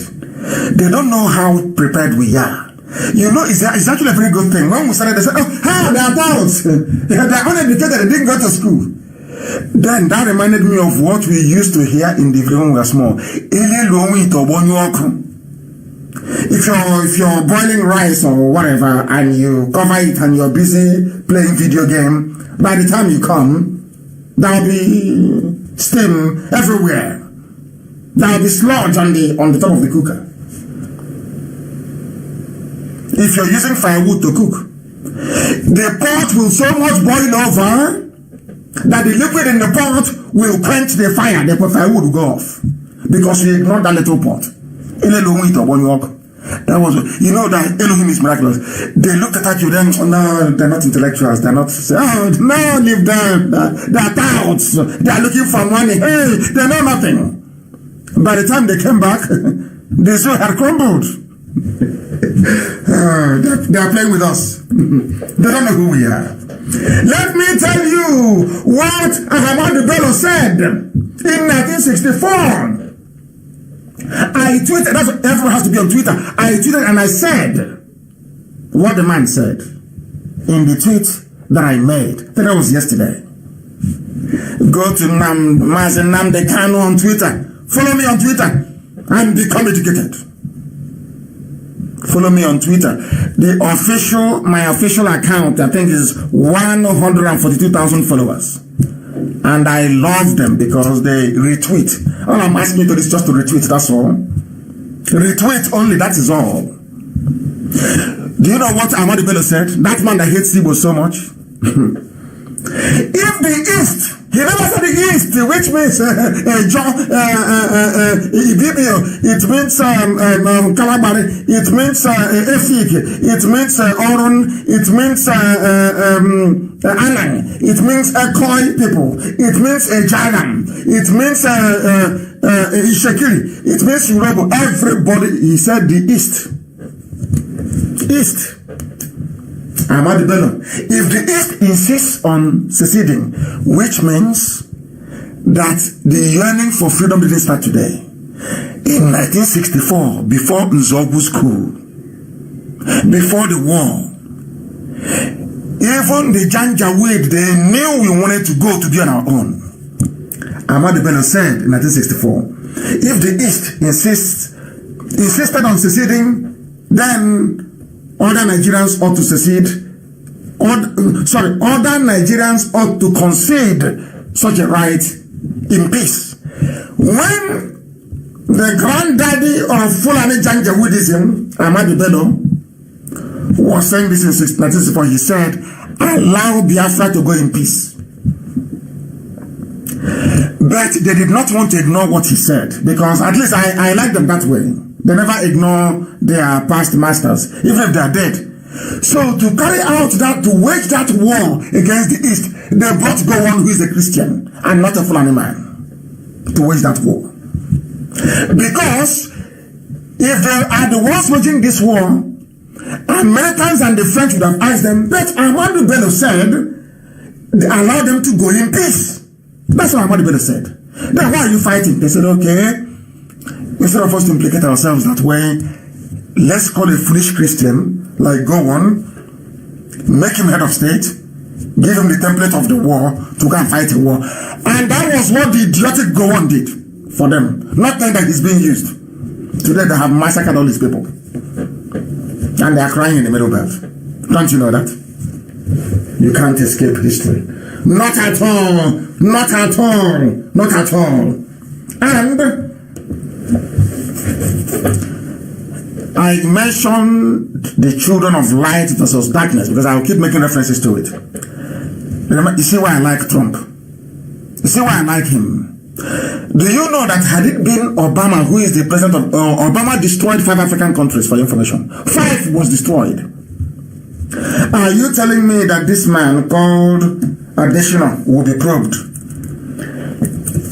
There is corruption everywhere in the zoo. Every ethnicity, they're all corrupt, all of them. As long as you're in limelight, you're a thief.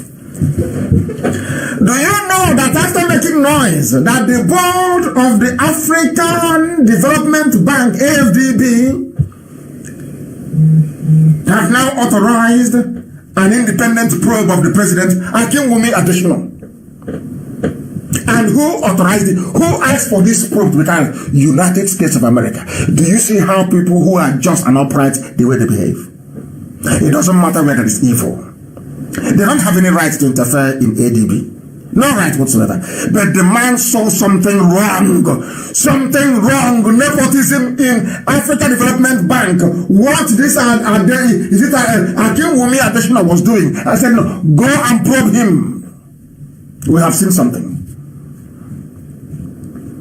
That is how honest, decent people behave. I have nothing against this man, but he needs to step down because he is corrupt. He is corrupt.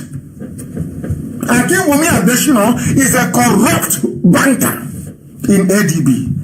But because he's corrupt, see how they protected him. Obasanjo, you see how Aisha's boyfriend, they brought it because they need Yoruba. They need every friend they can get to keep Nigeria one. They need every friend, everybody, anybody who has friends outside to keep saying Nigeria is great. That's why they're supporting evil. That is why they're supporting evil. My goodness. But at least you say they are probing them. They are probing them because they are all thieves, they are all criminals. Where have you heard in your life that the presidential villa is on fire? Where in your life have you heard?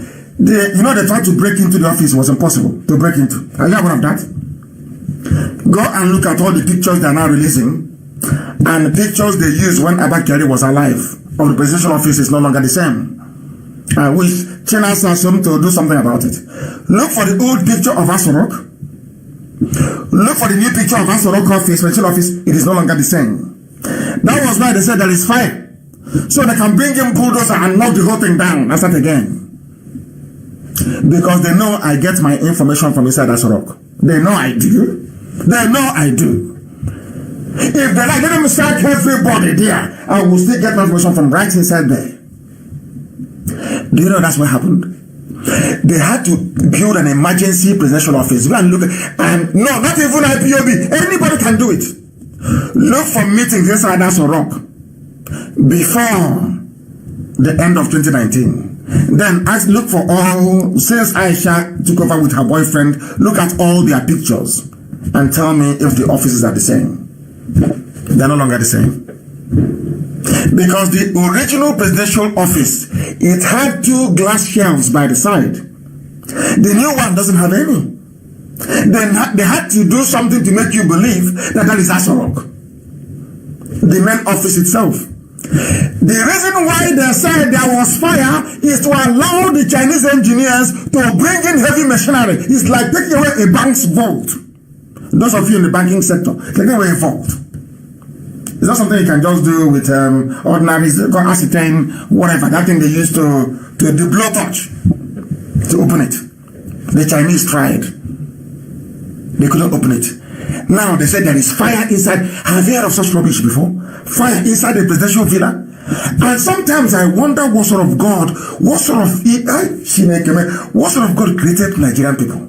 Who made you people that you cannot reason? Fire inside it, and people just dismissed it as if it's nothing. Unbelievable. Unbelievable. Somebody's asking no news about Ambazonia. The news is not correct. It is not correct. From Ambazonia, it is not correct. I must say that as a fact, it is not correct. We have made our checks and I have spoken to the leadership.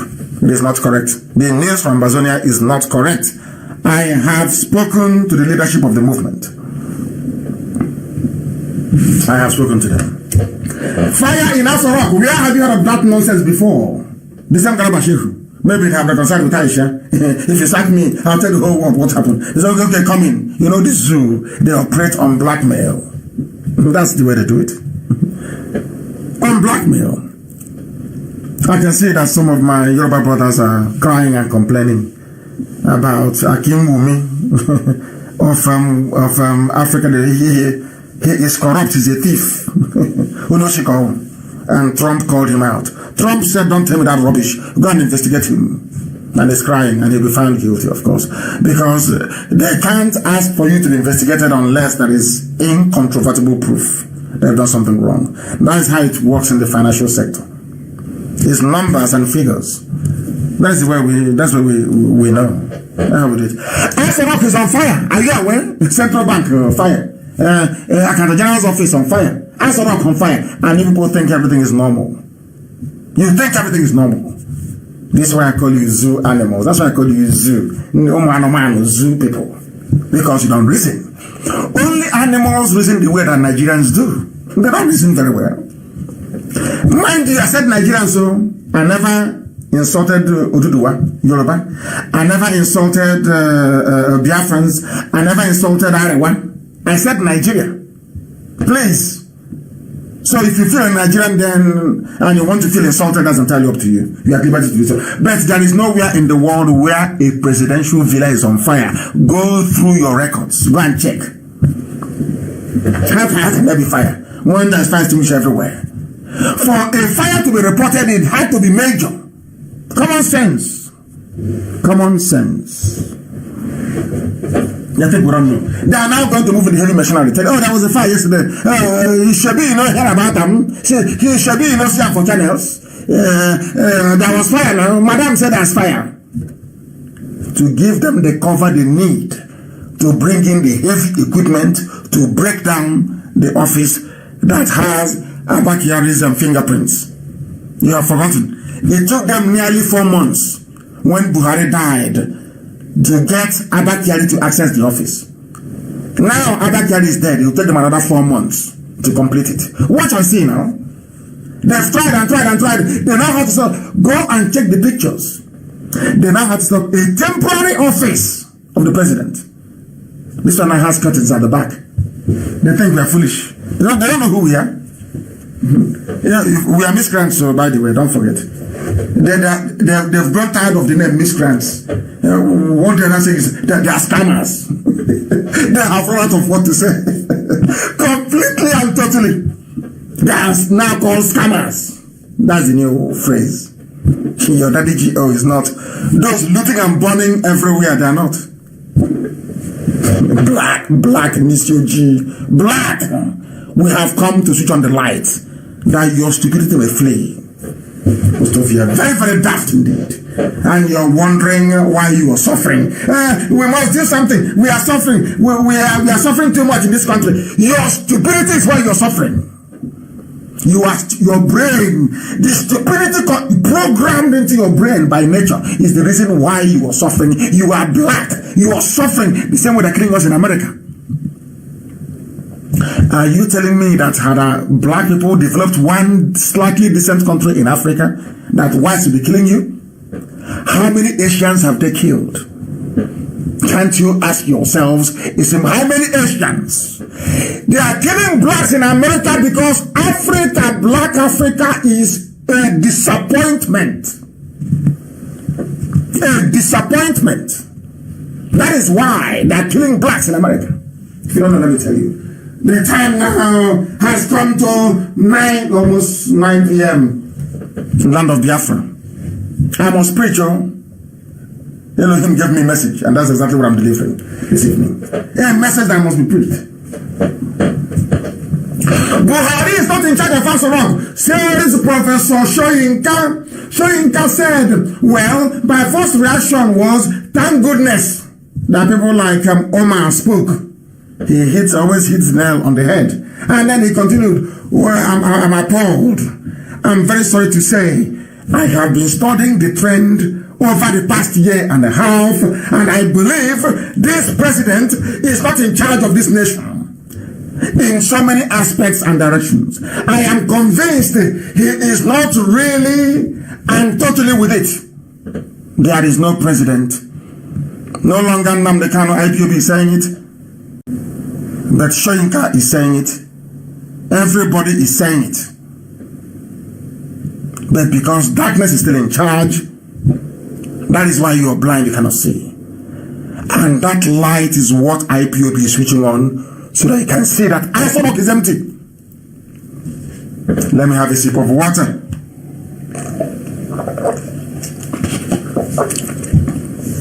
Unlike the impostor before he died, Jibril is dead. That's why nobody can speak anymore. Jibril is gone. Jibril is gone. Is Aisha's boyfriend? They're still teaching him how to speak. Now you understand it very well, don't you? Soyinka have now confirmed what I have always been saying. What I always said. The Asadok is empty. Buhari is not there. It doesn't matter the American one that they use. It doesn't matter how many fake pictures they release. The only presidency in the world that doesn't address the press, doesn't answer questions from anybody. Live broadcast, you have to beg them to do it. There is nothing. In fact, even when they ask for live, they record some nonsense and bring hole in the neck. You see all this evidence before you. No wonder Nigerian judges are so hopeless. Even when all the evidence is before them, they still write a ruling that is almost incomprehensible. You are a human being. God gave you brain, gave you eyes, gave you ears. You saw somebody without a hole in his neck before. He traveled to Cuba. All of a sudden there's a hole in his neck. You couldn't ask questions. And you're telling me you're normal. You're a human being that ought to be respected. I sincerely do not think so. Now, Soyinka have seen what you have seen.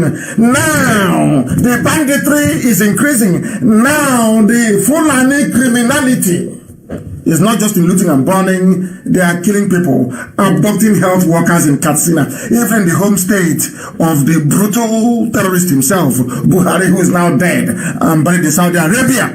There is Janjaweedism in full force. They consume themselves.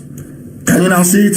Even Katsina state is no longer safe. Elohim works in miracles. They thought they're coming after IPA, they're coming after Biafra to try to stop Biafra. But that same cancer is eating them up.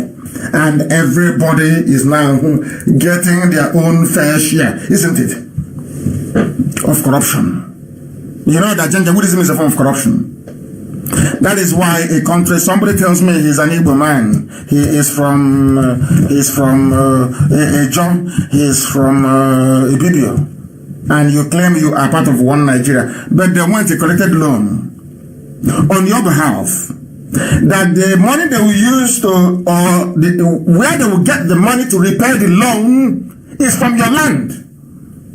Yet you are not part of the beneficiary of it. And when you say you're marginalized, they say, oh, what do you mean by marginalization? But you went and you collected loan of 22.7 billion, yet there is no single allocation.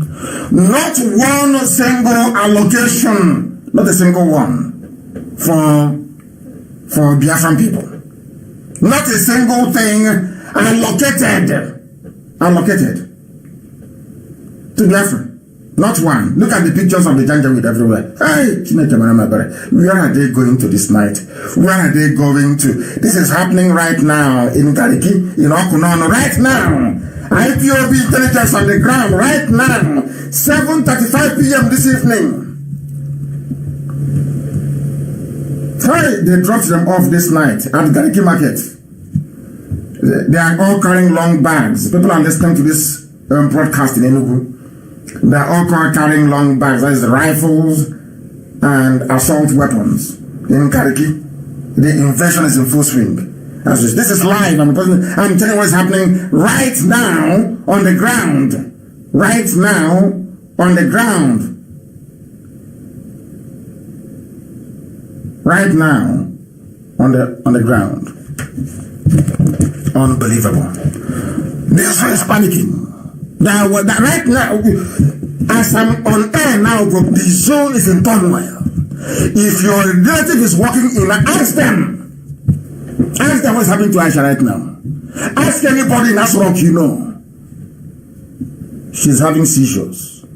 As I'm talking to you, the information is still coming into my phone. As I'm looking at it right now, Aisha is having a panic attack right now. It's at Asrock. That they are finished. And I told her she would go to jail. Write it down. Aisha Buhari will go to prison. She will go to prison. This is what we call high crimes. And this is the proper treason. Subversion of the will of the people. The highest crime anybody can commit anywhere in the world. That's what is happening. They think they can get away with it. That means they don't know IPAD now. You don't know who we are. Honestly, you don't know. You have no idea. The people are finished. You don't know how prepared we are. We came prepared, fortified to pursue righteousness because our hands are clean. Very clean. We are whiter than white and whiter than snow itself. Unblemished. Isn't it very funny that those you feed are the ones turning around and saying that you're a scammer? People you give food to. That's how demented some people are. Madness. Madness. You're a madman on the road and somebody gave you cloth, you're naked. And he came back and said, that man there is naked though. But that was the man that gave you what you're wearing. Can you reason that through? Can you reason? They don't know who we are. Every flesh is gone in our land. There will be total cleansing, sanitation. Everyone will be clean and tidy. So that the world may know we are serious. That time is coming now. As I used to warn the zoo, I told them, and now it has set, hasn't it? every sabble and traitor, one day I will announce on air, the time has come. You will beg. Then it will be too late. As it is now with the zoo. Prophet Ngila told them, negotiate now, dialogue now. They said, no, we are Nigerian army is there. We have the army. We will crush them. The prophet said, dialogue now. No, we will crush them. We are going to crush them. Dialogue now, because the time will come when you would ask for dialogue and they will say, no, I saw Biafra in the spirit.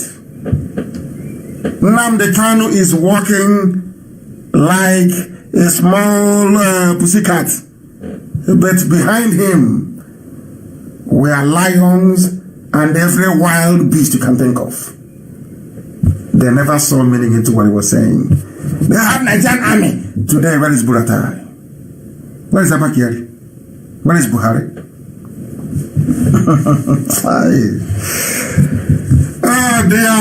So it's gone. Completely gone. Your name, Nigeria, you won't even answer. That name, Nigeria, you cannot answer that name. You will see what will happen to you.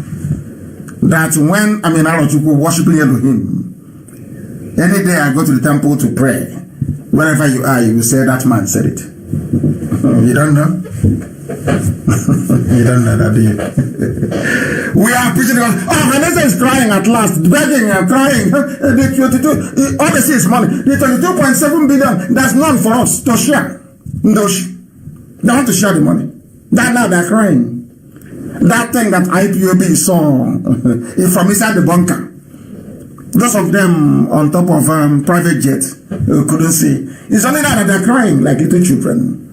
Crying like little kids. These are grown-up men crying to Janjaweed, begging Fulani, please give us some money. We are you abandoned us. You don't have it. Whereas everything about the zoo comes from Biafra land. Every money they make is from Biafra land. Because they produce nothing and import everything. Finally, the Southeast lost out, which is the entire Biafra land, of course. And they couldn't do anything about it. They couldn't. They are writing. The South is finally lost out in the bid to be included. Can you imagine begging to be included in a budget in your own country you claim is Nigeria? You claim you are a Biafran. You claim you are an Igbo man. You are begging to be included in a budget that should be for everybody. You are begging. And after begging, you wake up the next day, you issue a statement saying, I'm a Nigerian. Can you see how, can you begin to comprehend how daft you are? Can you understand it now? After in your own, that means you have no pride, you have no shame, you have no honor, you have no dignity. They say we insult people. Why won't I insult you if you're this stupid? You have no shame. You have no shame. You are begging somebody to include you from something that person took from your land. Can you believe such? It is beyond comprehension. It is incomprehensible. That is how low you have reduced us. And the ocean. Let me catch you people one day holding a meeting outside. Both the old and the young. Then you're finished. Keep disgracing yourselves and not us. Keep on as Pandef writing letter. I saw some idiots. On Niger Delta we stand and eat fools. Forgetting that Opobo is Igbo land. That we are land. You know, when people talk, I can't understand how people can reason backwards. Our land, this Biafra, it may not work. Oh, because here we see, you know, we are landlocked. You are a trader in Sabongeri. You have not been home before in your life. What do you know about our land? So you don't know Popo is Igbo land. You don't know Ndoni is Igbo land. You don't know where those places are. Have you been there before? Do you see how people are shamelessly parading their ignorance by claiming our land is somehow Biafra and is landlocked, no access to the sea? Can you believe such stupidity coming from people that should know better? People that should know better, opening their gob and pouring out rubbish. We have our facts and figures. They are now doing a movie for you in Asorok. In Asorok, it's happening. People are crying. They're everywhere. They are killing us. What are you doing? In fact, I've asked IPOB in the USA that the whole of USA. I keep talking about this defense fund. You know, I love it. I will talk about it. That people did not contribute to it. You know, the brain of a black man. You didn't contribute to something like the zoo. You know, I call them those with the Janjaweed mentality. You see how they're taking all our resources. They sell our crude oil, sell everything from our land. They make budget out of it and they exclude us. The same mindset that those of them asking for a defense fund are asking. You didn't contribute to it. You don't know what it's all about. You don't know the amount in there. You don't know the total. But you want to know. But every time I will tell about defense fund. Every time I broadcast about defense fund, that we'll keep talking about it. Black people in this UG.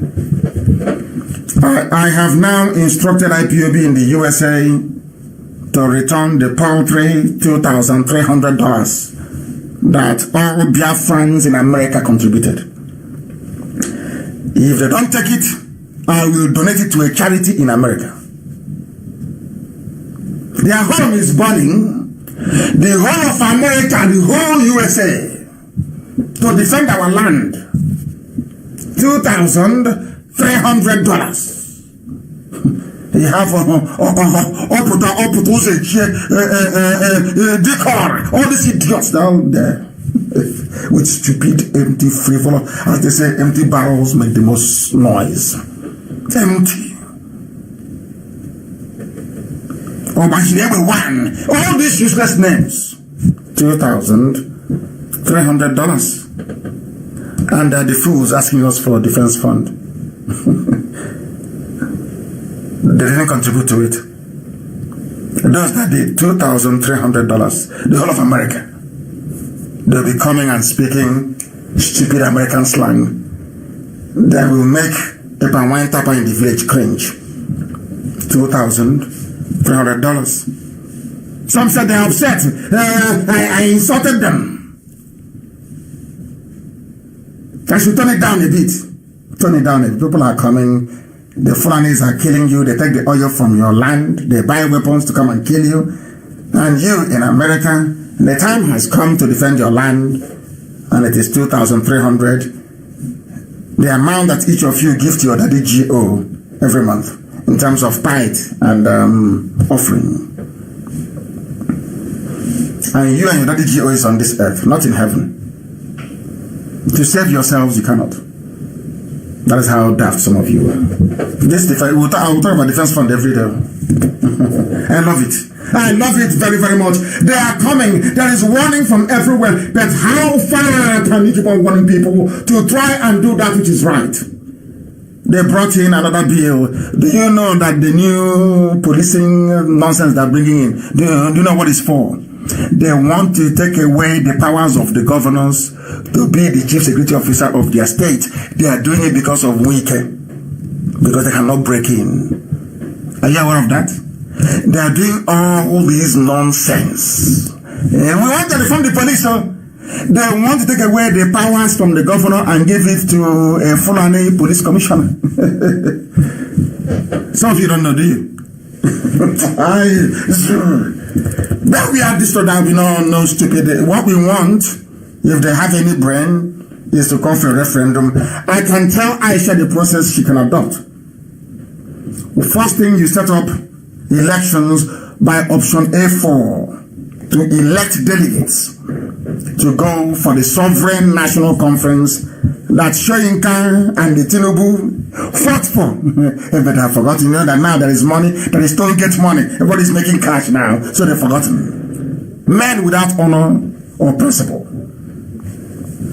Aisha Buhari through option A4, which is actually in the Electoral Act. If you go there, you will see it. People say it's not in the Constitution because people don't understand the law. Any law made by the National House of Assembly becomes law. It becomes interpretable by the courts. It becomes part and parcel. Therefore, you just don't have to look in the Constitution for something. You also look at the statutes. It is simple common sense. It is elementary one, law and government. Elementary one. Therefore, there was a law they made under Jonathan reforming INEC. In that very law, you can see there that INEC are empowered or enabled by that law to conduct a referendum and place beside. It is there. Therefore, it is now an integral part of the Nigerian legal statute. In other words, there is referendum in your constitution. It is there. I don't know how much they're going to pay me for these lectures, honestly. We don't have it all. You cannot do it. So, if you're going by only the laws in the Constitution, that means there is no need for the National Assembly. What are they there for? They are there to make laws. So you don't even know. Some of you don't even know that the duty of the National Assembly is not just to go and share money. Their job is not just to go and be sharing money. Their job is to make what is called laws. And that any law that comes out of National Assembly becomes binding unless it contravenes the Constitution. And in that law that they made, somebody should look for it, please. The law that Jonathan made, reforming INEC, that Electoral Law Act, I don't know the year that it is. Read through it very well. Find it maybe on PDF and do a word search. Type in the word referendum and you will see it. So there is referendum in the laws of Nigeria. So I'm asking Aisha now, what you can do is to use option A4. If you don't want the system to implode, and all of you will, in fact, you will die. I'm not even sure you may even make it to prison.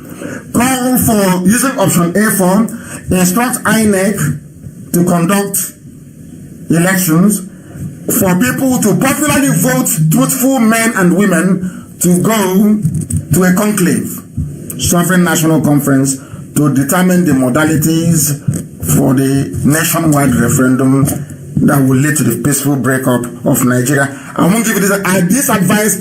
I will not give you again. I know some of you are waiting to die to go and see 76 virgins in heaven. Your wish is about to come true. Unless Aisha follows this simple template, very simple. You don't need laws. Nigeria doesn't have any, should I say, legal framework to challenge any executive decree coming from Asoro. I call it a decree because, that's the way they think, like dictators. Aisha instructs INEC to use the provisions of the Electoral Act to conduct elections, electing people to go to a Sovereign National Conference to determine the terms of dissolution of Nigeria, or else what is about to come. Those who can should interpret for them.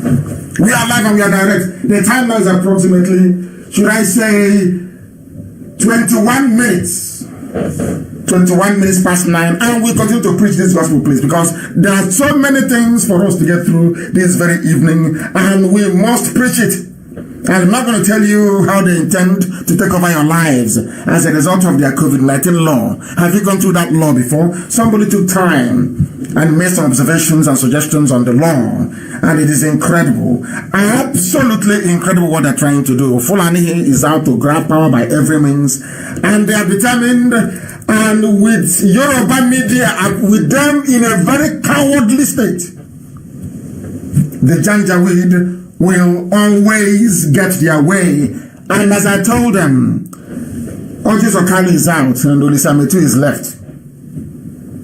I want to tell those who are in Asorok, you can, by your own admission this evening, you can attest to the potency of IPOB. This movement that I lead, it is a movement. It's not a group. We are a movement. This movement that I lead by the grace of Elohim,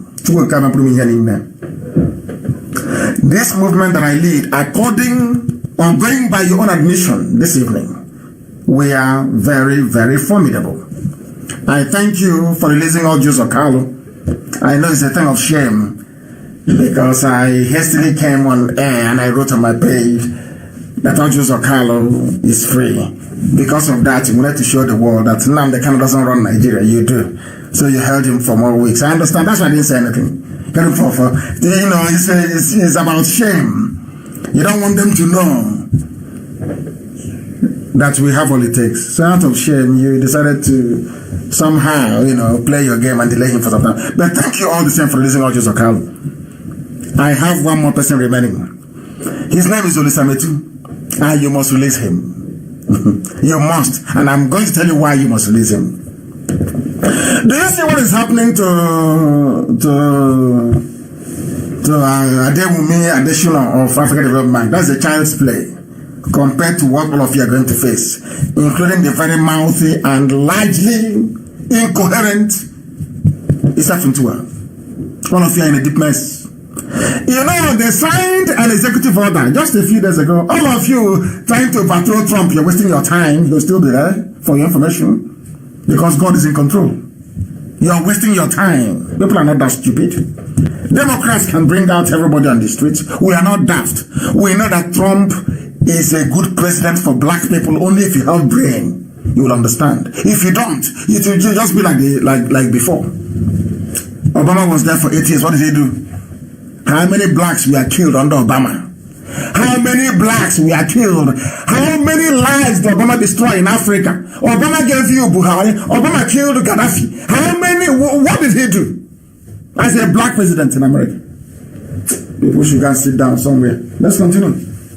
My favorite man from the north is Bishop Coker. I like him. He speaks the truth. You know what he said? Nigeria is full of... I am saying this because of Olisa Metu that you're holding in Kuje prison. I am asking those of you who are responsible, what I call the Fulani legal team. They decide who stays in jail and who comes out. As I told you before, is Magu not missing? Has EFCC been indicting anybody ever since? I'm waiting for him to indict one more person from the south, and he's gone. I am reading this thing out for the attention of those of you that claim you are Fulani, you decide who is free and who is in jail. Those of you holding Olisa Metu, this is for you. It's for you. I am going to go by what Coker said. This is just an opening shot. I know where to go. I know where to submit your names. I know how to press and to pursue. Nobody can make us become dispirited, so to speak. To dampen our spirit, you cannot. Ask Facebook, they will tell you. I'm even surprised today they're holding it at 11.8. I thought by now it would be about 3,000 because they know, even if it takes us to 0, I will still be preaching. So it's meaningless. Now listen very carefully. Fulani, those holding Olisa Metu, you must release him. MUST, must. And I'm warning you because of this. Bishop, another Catholic bishop. I don't know why there is this thing about Catholic bishop. They always speak the truth. Maybe because they don't have any woman sleeping with them at night, so they are very pure and clean and clear. They can see straight. The bishop of the Catholic Diocese of Sokoto, Matthew Hassan Coker, have just said that Nigeria is full of political thieves. Full of, all of them, all of them are all criminals, all of them. They are the ones calling us scammers. Because we are fighting for freedom, we are scammers. Those of them who are stealing they are political leaders. I know every blessed day they buy laptop and they buy mobile phone for those who are, black people, children of darkness, to harvest them, to be attacking us, and I love it. Do you know that every publicity is good publicity? Are you aware of that? When you write good thing about IPOB and Nnamdi Kanu, when you write bad, it's all the same. It is called name propagation. So it's good. At least if they don't know us by something good, they'll know us by something bad. And by the time, as some of them are doing tonight, listening to me, they'll say, oh, I never knew he was like this. Oh, such an upright man. So that is why anything, I welcome everything people say. I love it. Because it makes our name go very far. And by the time people come closer to us, they will know what we're made of. And then they fall in love with us. That's what happens. That is why we are the largest mass movement in the whole world by now. Martin Coker said they are all thieves, janja weed everywhere, from everywhere. But they are holding on Lisa Metu. Why are you holding on Lisa Metu? I have asked before. The person that stole 13.9 billion meant for Asorok is not in prison. The people that stole all the money from NNPC, they are not in prison. And you know the funniest thing? Who is the petroleum minister, I ask? I am just warning. Aisha, are you listening? Who is the petroleum minister? It was your husband before he died. It was Abba Kyari before he died. Now you, as the de facto president, you are the petroleum minister. Is that correct? Substantive petroleum minister you are. That means that NNPC comes under your remit, under your control. That means that you must have known about all the money missing in NNPC. Chain of command, chain of responsibility and accountability. You are in charge as the president, minister for petroleum. You are in charge of NNPC. It comes under your department that you manage, your portfolio. Are you telling me that you didn't know about this missing money? Is it that you resign that you didn't know about it? Or you call out the names of those who are indicted? Aisha Buhari, also want to remind you that you have a pending investigation with Halliburton, bribery scandal. That is why you cannot travel to the US. Do you see why you must release Olisa Metu? Because I will push all these things to an extent that you will be shocked how far we can go. You must release Olisa Metu. You must release him. I thank you for releasing audios of Carlo. Yes, Olisa Metu must come out. There should be no Biafran in your jail until all of you criminals from Fulani, until you go to prison. All of you rogues. Now, when I say things that I say according to Coker, they are based on my Christian beliefs. No part of this country has produced the head of state as the North has done. The North is still insisting on holding on to power. This is the Northern saying this. Yet it lacks the capacity to translate power into meaningful and useful impact on the lives of even its immediate constituency.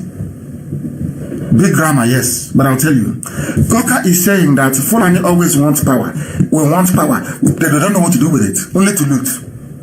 That's what a Northerner, that is what a Hausa Christian is telling his Fulani compatriots. Or compatriots, I should say. Are you listening? This is the level of decay and corruption in the zoo called Nigeria, that they loot and they burn ministries. And the man that was given 400 million, that is not up to IPOB budget in a year. Go and calculate it.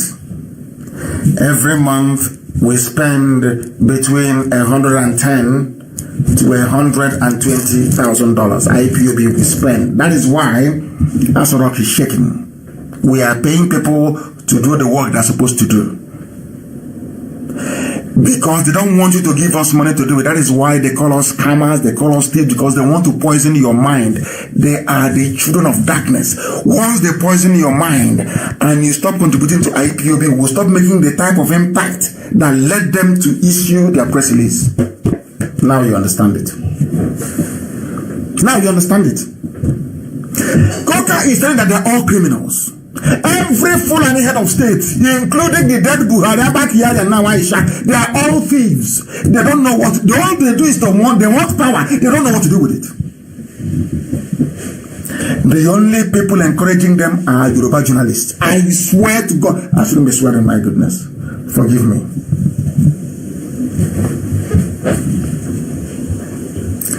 I am telling you right now. Aisha, you see Olisa Metu? Release him and I'll leave you alone. If you don't release him, every government of the world will receive your dossier. Every government of the world. How much you've stolen, how your son is the 4th richest man in Africa. Every secret you have will expose it. Your 3 boyfriends, you are your 3rd boyfriend now.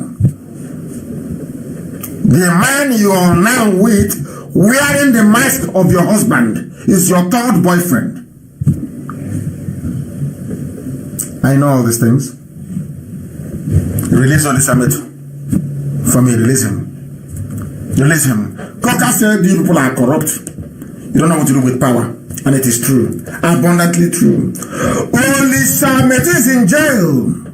Audio Zakalo just came out. And I want common sense to prevail amongst the Zoo people, Zoo Nigerians, to understand this very clearly. If you don't release Olisa Metu, I will destroy the image of every frontline house. I wouldn't say houser, please, forgive me.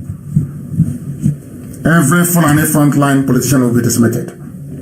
Beyond, even that Saudi Arabia and the UAE you go to, they will stop you from coming in there. Olisa Metu must be released. Must. And why do I say so? Because the news is already international, in case you don't know. Remember the Senate committee was probing the looting of NNPC funds by Fulani. Fulani, they are now asking, give us loan. Give us loan. China, World Bank, IMF, give us loan. But nobody from IMF asked the Fulani, as the Senate did many years ago. The 2.2 billion. The 2.2 billion that was stolen from NNPC. Who stole this money from NNPC? Fulani. Who is the Minister of Petroleum? Fulani. Who is the chairman of NNPC board? Fulani. Who is the group managing director of NNPC? Fulani. So, if you people are upright as you claim, we are fighting corruption, how come this is not anybody? How come your own Senate that you control? How come $2.2 billion is missing? This is just a simple teaser of what is to come. Don't allow me to open up. I have the dose. I have it. Fulani, you claim Buhari is in power. Petroleum Minister is in charge of NNPC. Let me tell the report by Reuters. Because Trump has just signed, he just signed the executive order a few days ago. And that I am going to write, I will instruct our people, our consultants in Washington, we are going to write to the State Department and to Trump again, reminding him of the amount you stole from NNPC. And we want to know the justification why Fulani will go and steal 2.2 billion illegally withdrawn. And then you have the temerity to ask World Bank for COVID-19 loan. COVID-19 loan. Then you stole money. I am asking Fulani, I am asking Aisha, Magu, every Fulani kleptomaniac. Oh my God.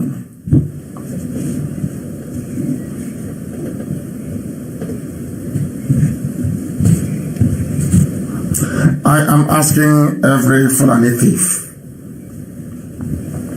where is the $2.2 billion you withdrew illegally from NNPC account? Where is the money? Aisha, you are not the president minister. Where is the money?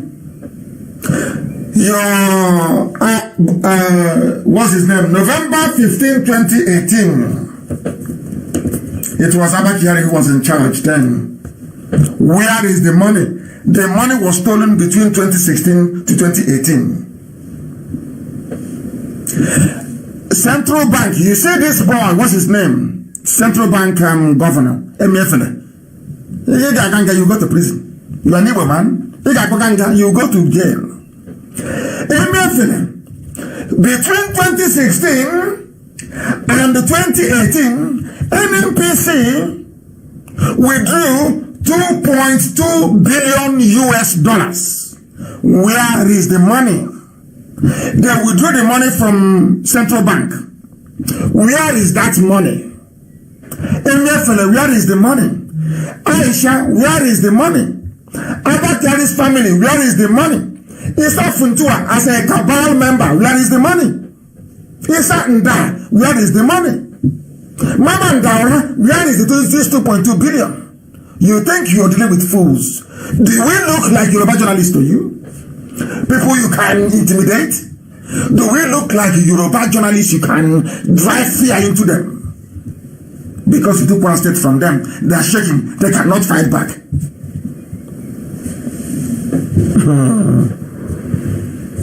Somebody said the money was used in school feeding. Somebody wrote, what's his name? Who wrote this? His name is Possible Banks. That name is a bit fine. He wrote very well. Maybe they used it for school feeding. 2.2 billion. Bring that to the calculator. How much did what's his name? How much did Olisametu steal? You claim he stole money. The money that PDP gave him to run a campaign, you claim he stole it. Because he was the first people to challenge Buhari in 2015. He was writing as an opposition, as he should, against Buhari. He got somebody called Abang to lock him up, to jail him. But your own thieves, they are world leaders, they are elder statesmen. And Olisametu that took money to go and run a campaign is in prison. But you criminals are free, walking up and down with 2.2 billion from NNPC. That is the number one money they stole. Then many more is coming. Many more is coming. Many more is coming. Oh my goodness. My goodness. I am so happy. Others may keep quiet, but I will not. The law of natural justice demands that Olisametu should be set free. I know it may be hard because many of you may not like the world to know that Nnamdi Kanu is asking for something and you're doing it. Look, I won't talk about it again. No? If you're prepared to bring him out, use whatever style. Let me promise you, I won't talk about it again. Use your style to bring him out. But the moves to bring him out must commence within 14 days.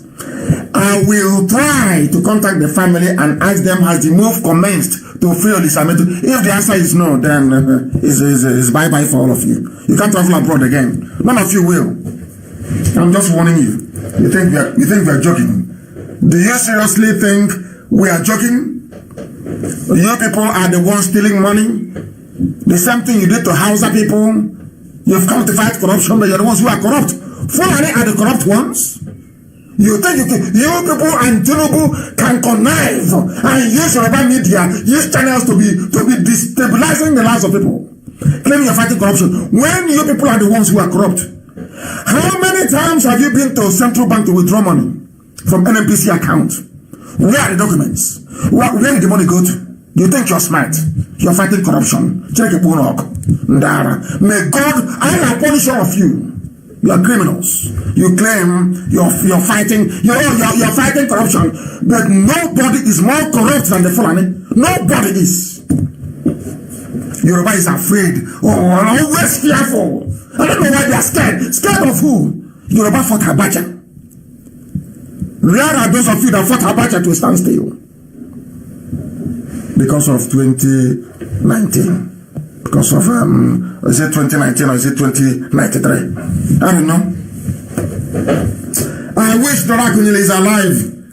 Some people wrote to remind me today is the 6th year of her passing, and may her soul continue to rest in peace. A brave woman, a fine, beautiful woman, Dr. Dora Akunyili. I wish there was somebody like her today. You know, we are fearless people. Fearless before our enemies. She was one that stood up and told them that Yaradua is dead. Bring in Jonathan or else the world will hear about it. That's why they killed her. We remember her, she's in our prayers. Always. And her soul will rest in peace. She will continue to be a constant reminder of the price we can sometimes pay for being very brave, truthful, and upright. People like her no longer exist in the zoo. No longer exist in the zoo. We shall always remember and honor her. Dora Akunyili, that passed on or was buried 6 years ago today. Remember her. Remember her. Do you see the reason why when I speak, people say you are attacking this group or that group? Once you're bad, I come after you. That's who you are. You know some of this, you know, my God. I don't know why people don't reason. There is a man called Tunde Bakari. He was a former Muslim. He's one of the billionaire Yoruba pastors. They are not scammers, mind is IPOB who are scammers. IPOB is and the next time, the first town hall meeting will attend. I want the country that is hosting me to print a t-shirt for me with scammer at the front, miscreant at the back. The t-shirt you make for me, I want to see the word scammer at the front of it. I'll wear it. Number 1 scammer written on it. So that white people can ask me, why are you wearing this? To give me an opportunity to explain to them how stupid black people are, how they reason. This Tunde Bakari, he said, Buhari should not be blamed for insecurity. He's a Yoruba pastor. What do you expect? He was a former Muslim. And now he's a born again miracle worker. And some of you idiots go to his church, don't you? Some of you fools, idiots to the core. Some of you hopeless fools, you go to this. Oh, my people, children are listening. But I've called him names, honestly.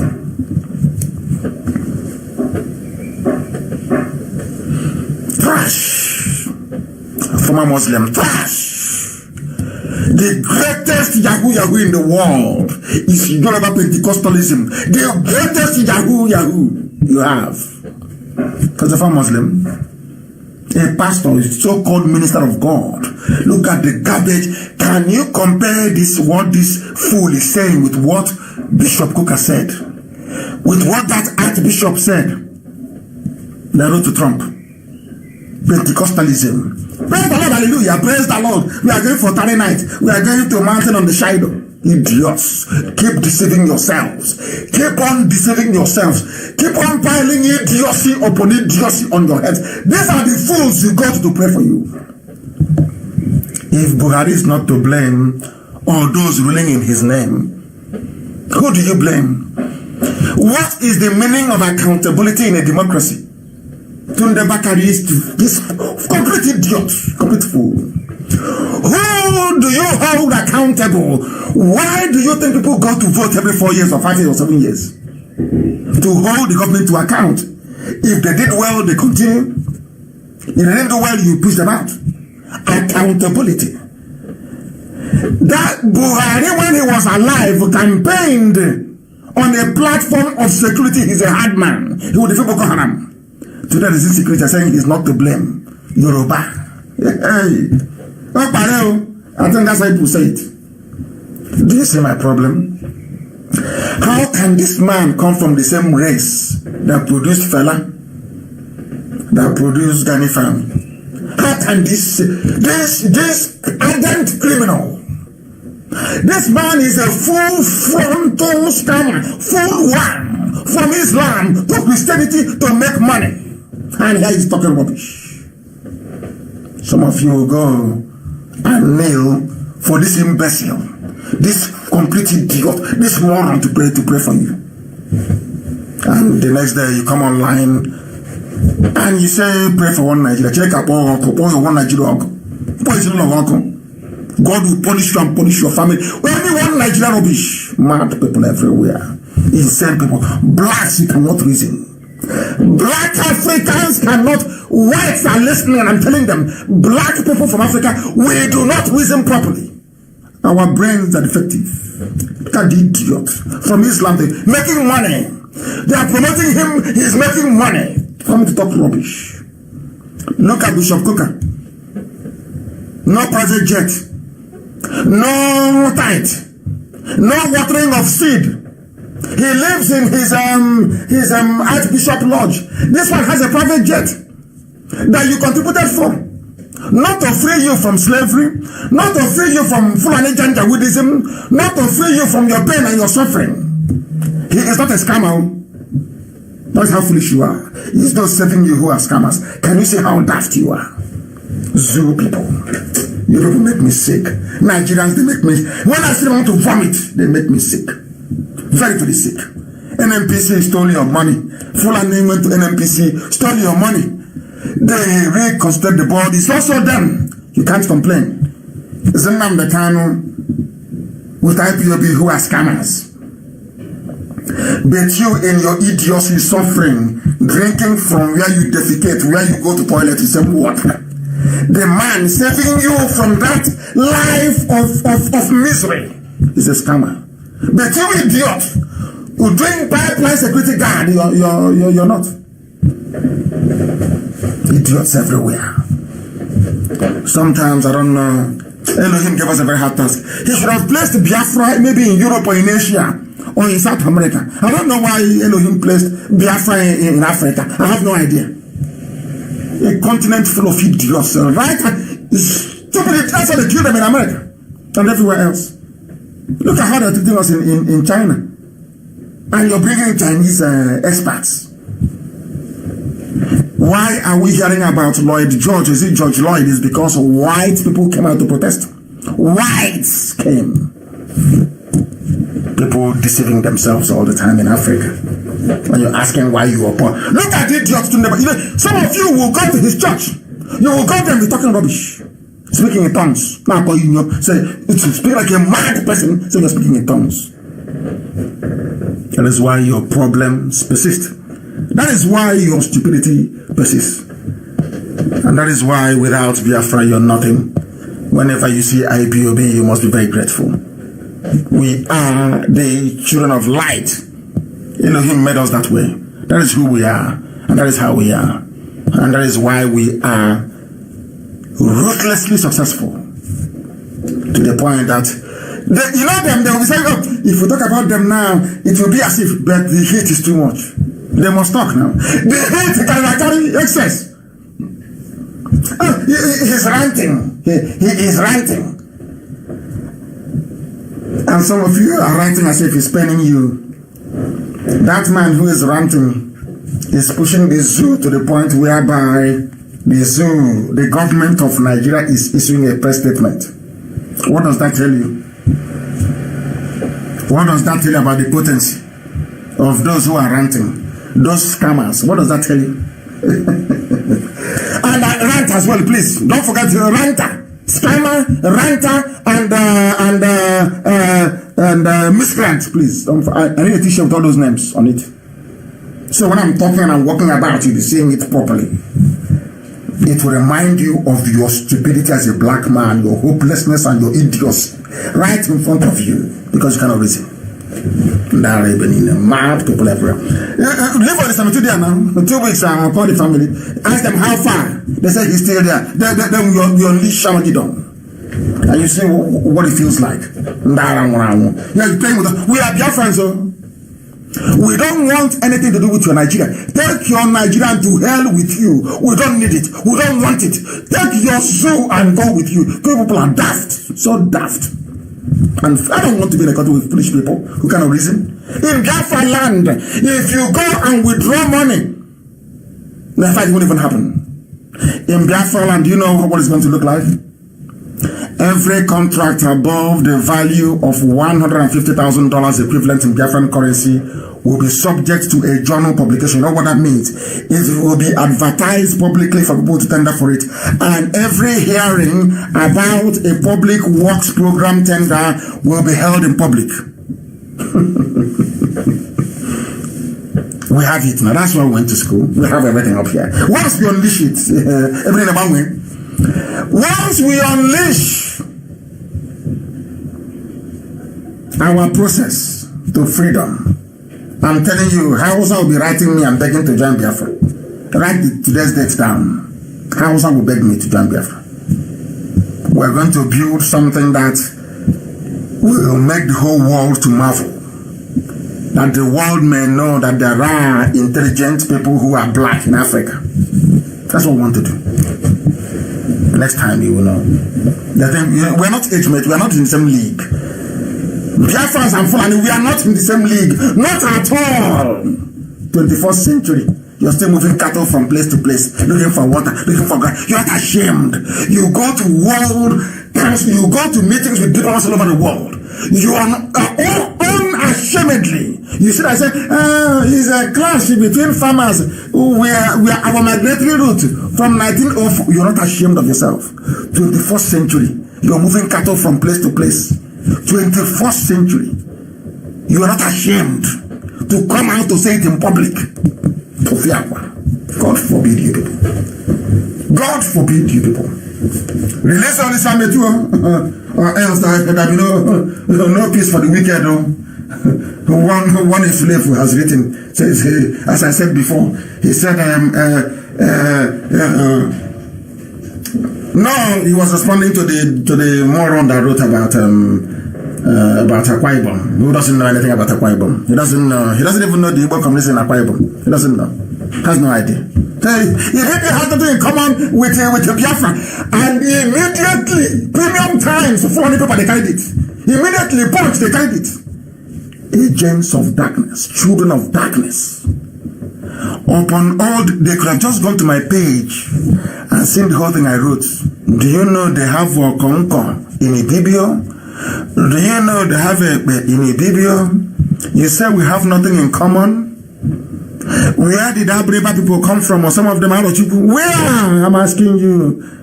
We have nothing in common, but your mother buys 2-piece wrapper. So does your wife. So did my mother. So does my wife. Yet you come out and you talk rubbish. You come out and you talk rubbish. Oh dear. And the right, that's the one, the right. Can't you see? And the idiot writing this nonsense, and what's his name, and the fools publishing, they are doing it because they want to retain access to oil. The fool in Abuja writing doesn't know that. He doesn't know. They are going, go, you are Niger Delta. Don't agree. You are Niger Delta. Say no to Biafra. Because they need constant access to the oil in our land.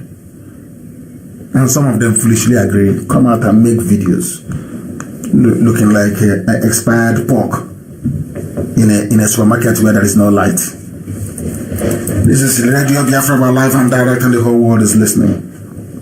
Live and Facebook reduce the number now. All of a sudden, they no longer want to listen. Reduce it now to 0.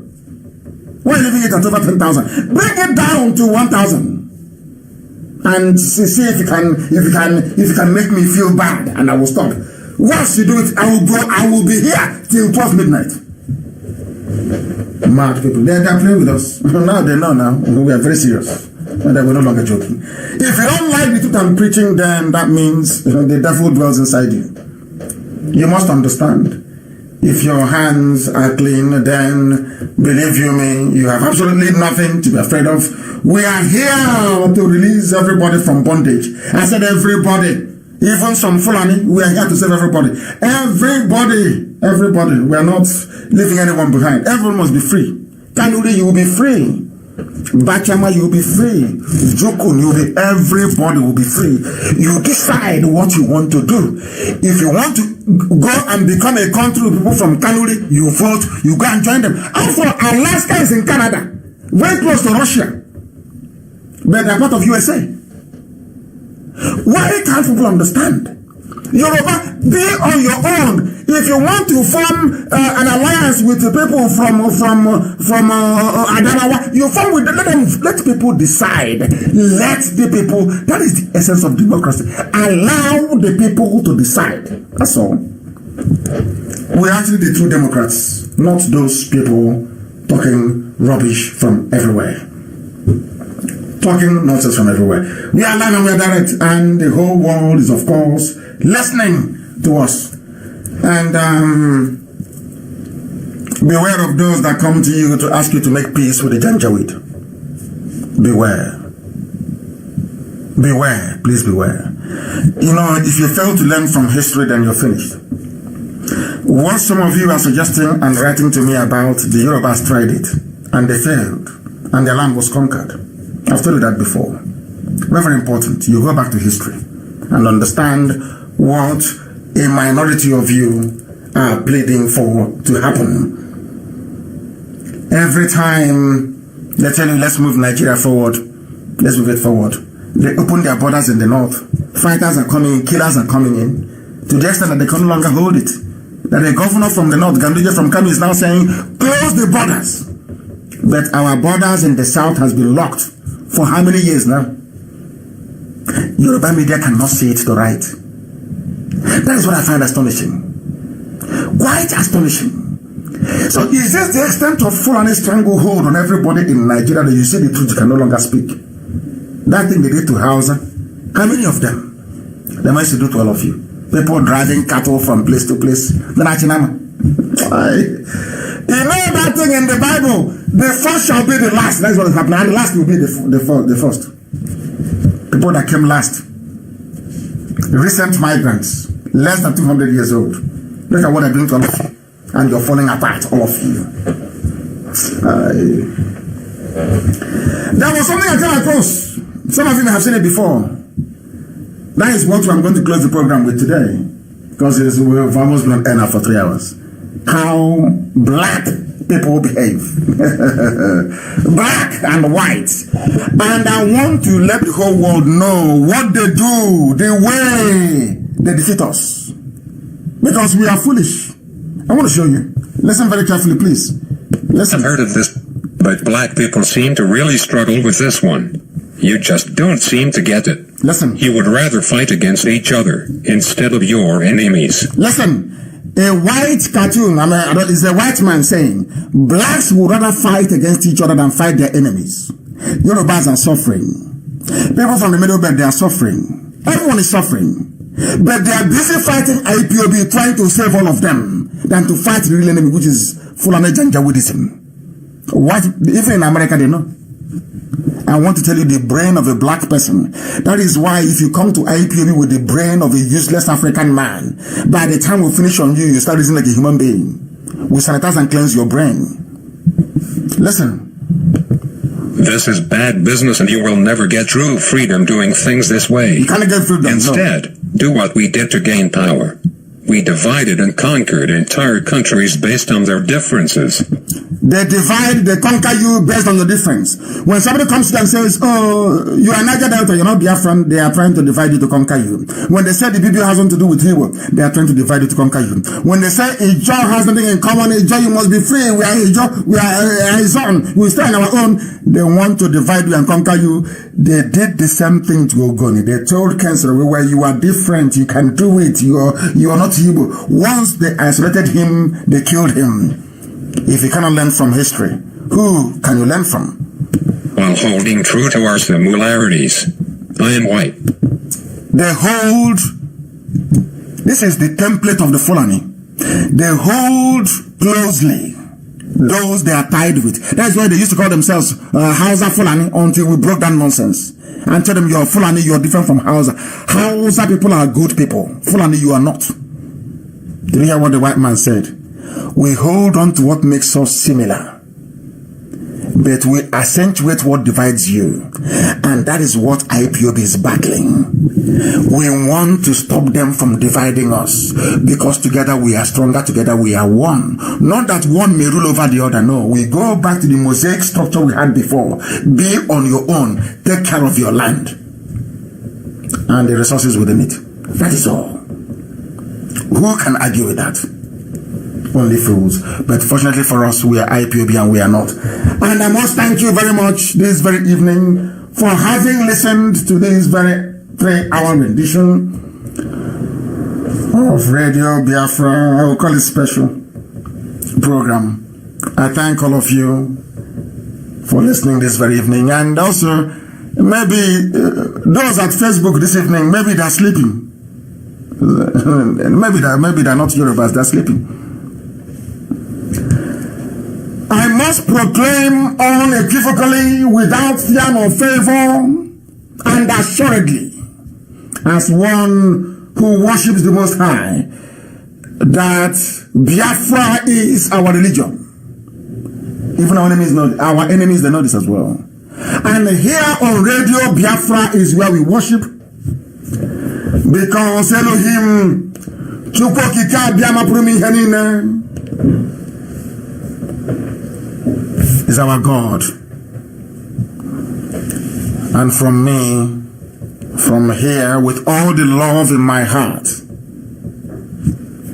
to all of you, both friends and foes alike, I say good evening.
See that what will be, this is the time for you and I to stand together as one.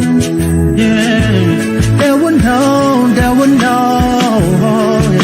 the sun is rising from east to west, from north to south. Can't you see the sun is rising? Oh, you wave your flag and be proud of who you are, because the sun is rising. We shining so bright all over the world. We are the sun, we are rising. We spent our lives in pain and misery, never gonna trade our freedom with any mystery. It's affecting our soul and it's killing us slow. With what we've been through, we are far from being good, but we are blessed by Chukwokika Biama. So we're never gonna give up. We're never gonna give up. There will be light in the end of the tunnel. It will shine so bright all time. The whole wide world will embrace us. Nobody can stop us, nobody can cage us, nobody can stand us. Yeah, they will know. east to west, from north to south. Can't you see the sun is rising? Oh yeah, wave your flag and be proud of who you are.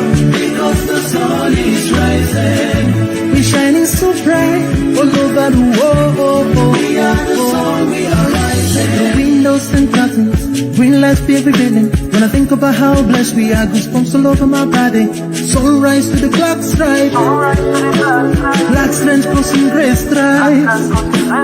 Clashes upon clashes, many lives turn to ashes. When I ponder one reminisce, in the actions I see malice. Blood on the ground, this is how we fly. Our beautiful flag, all around the world.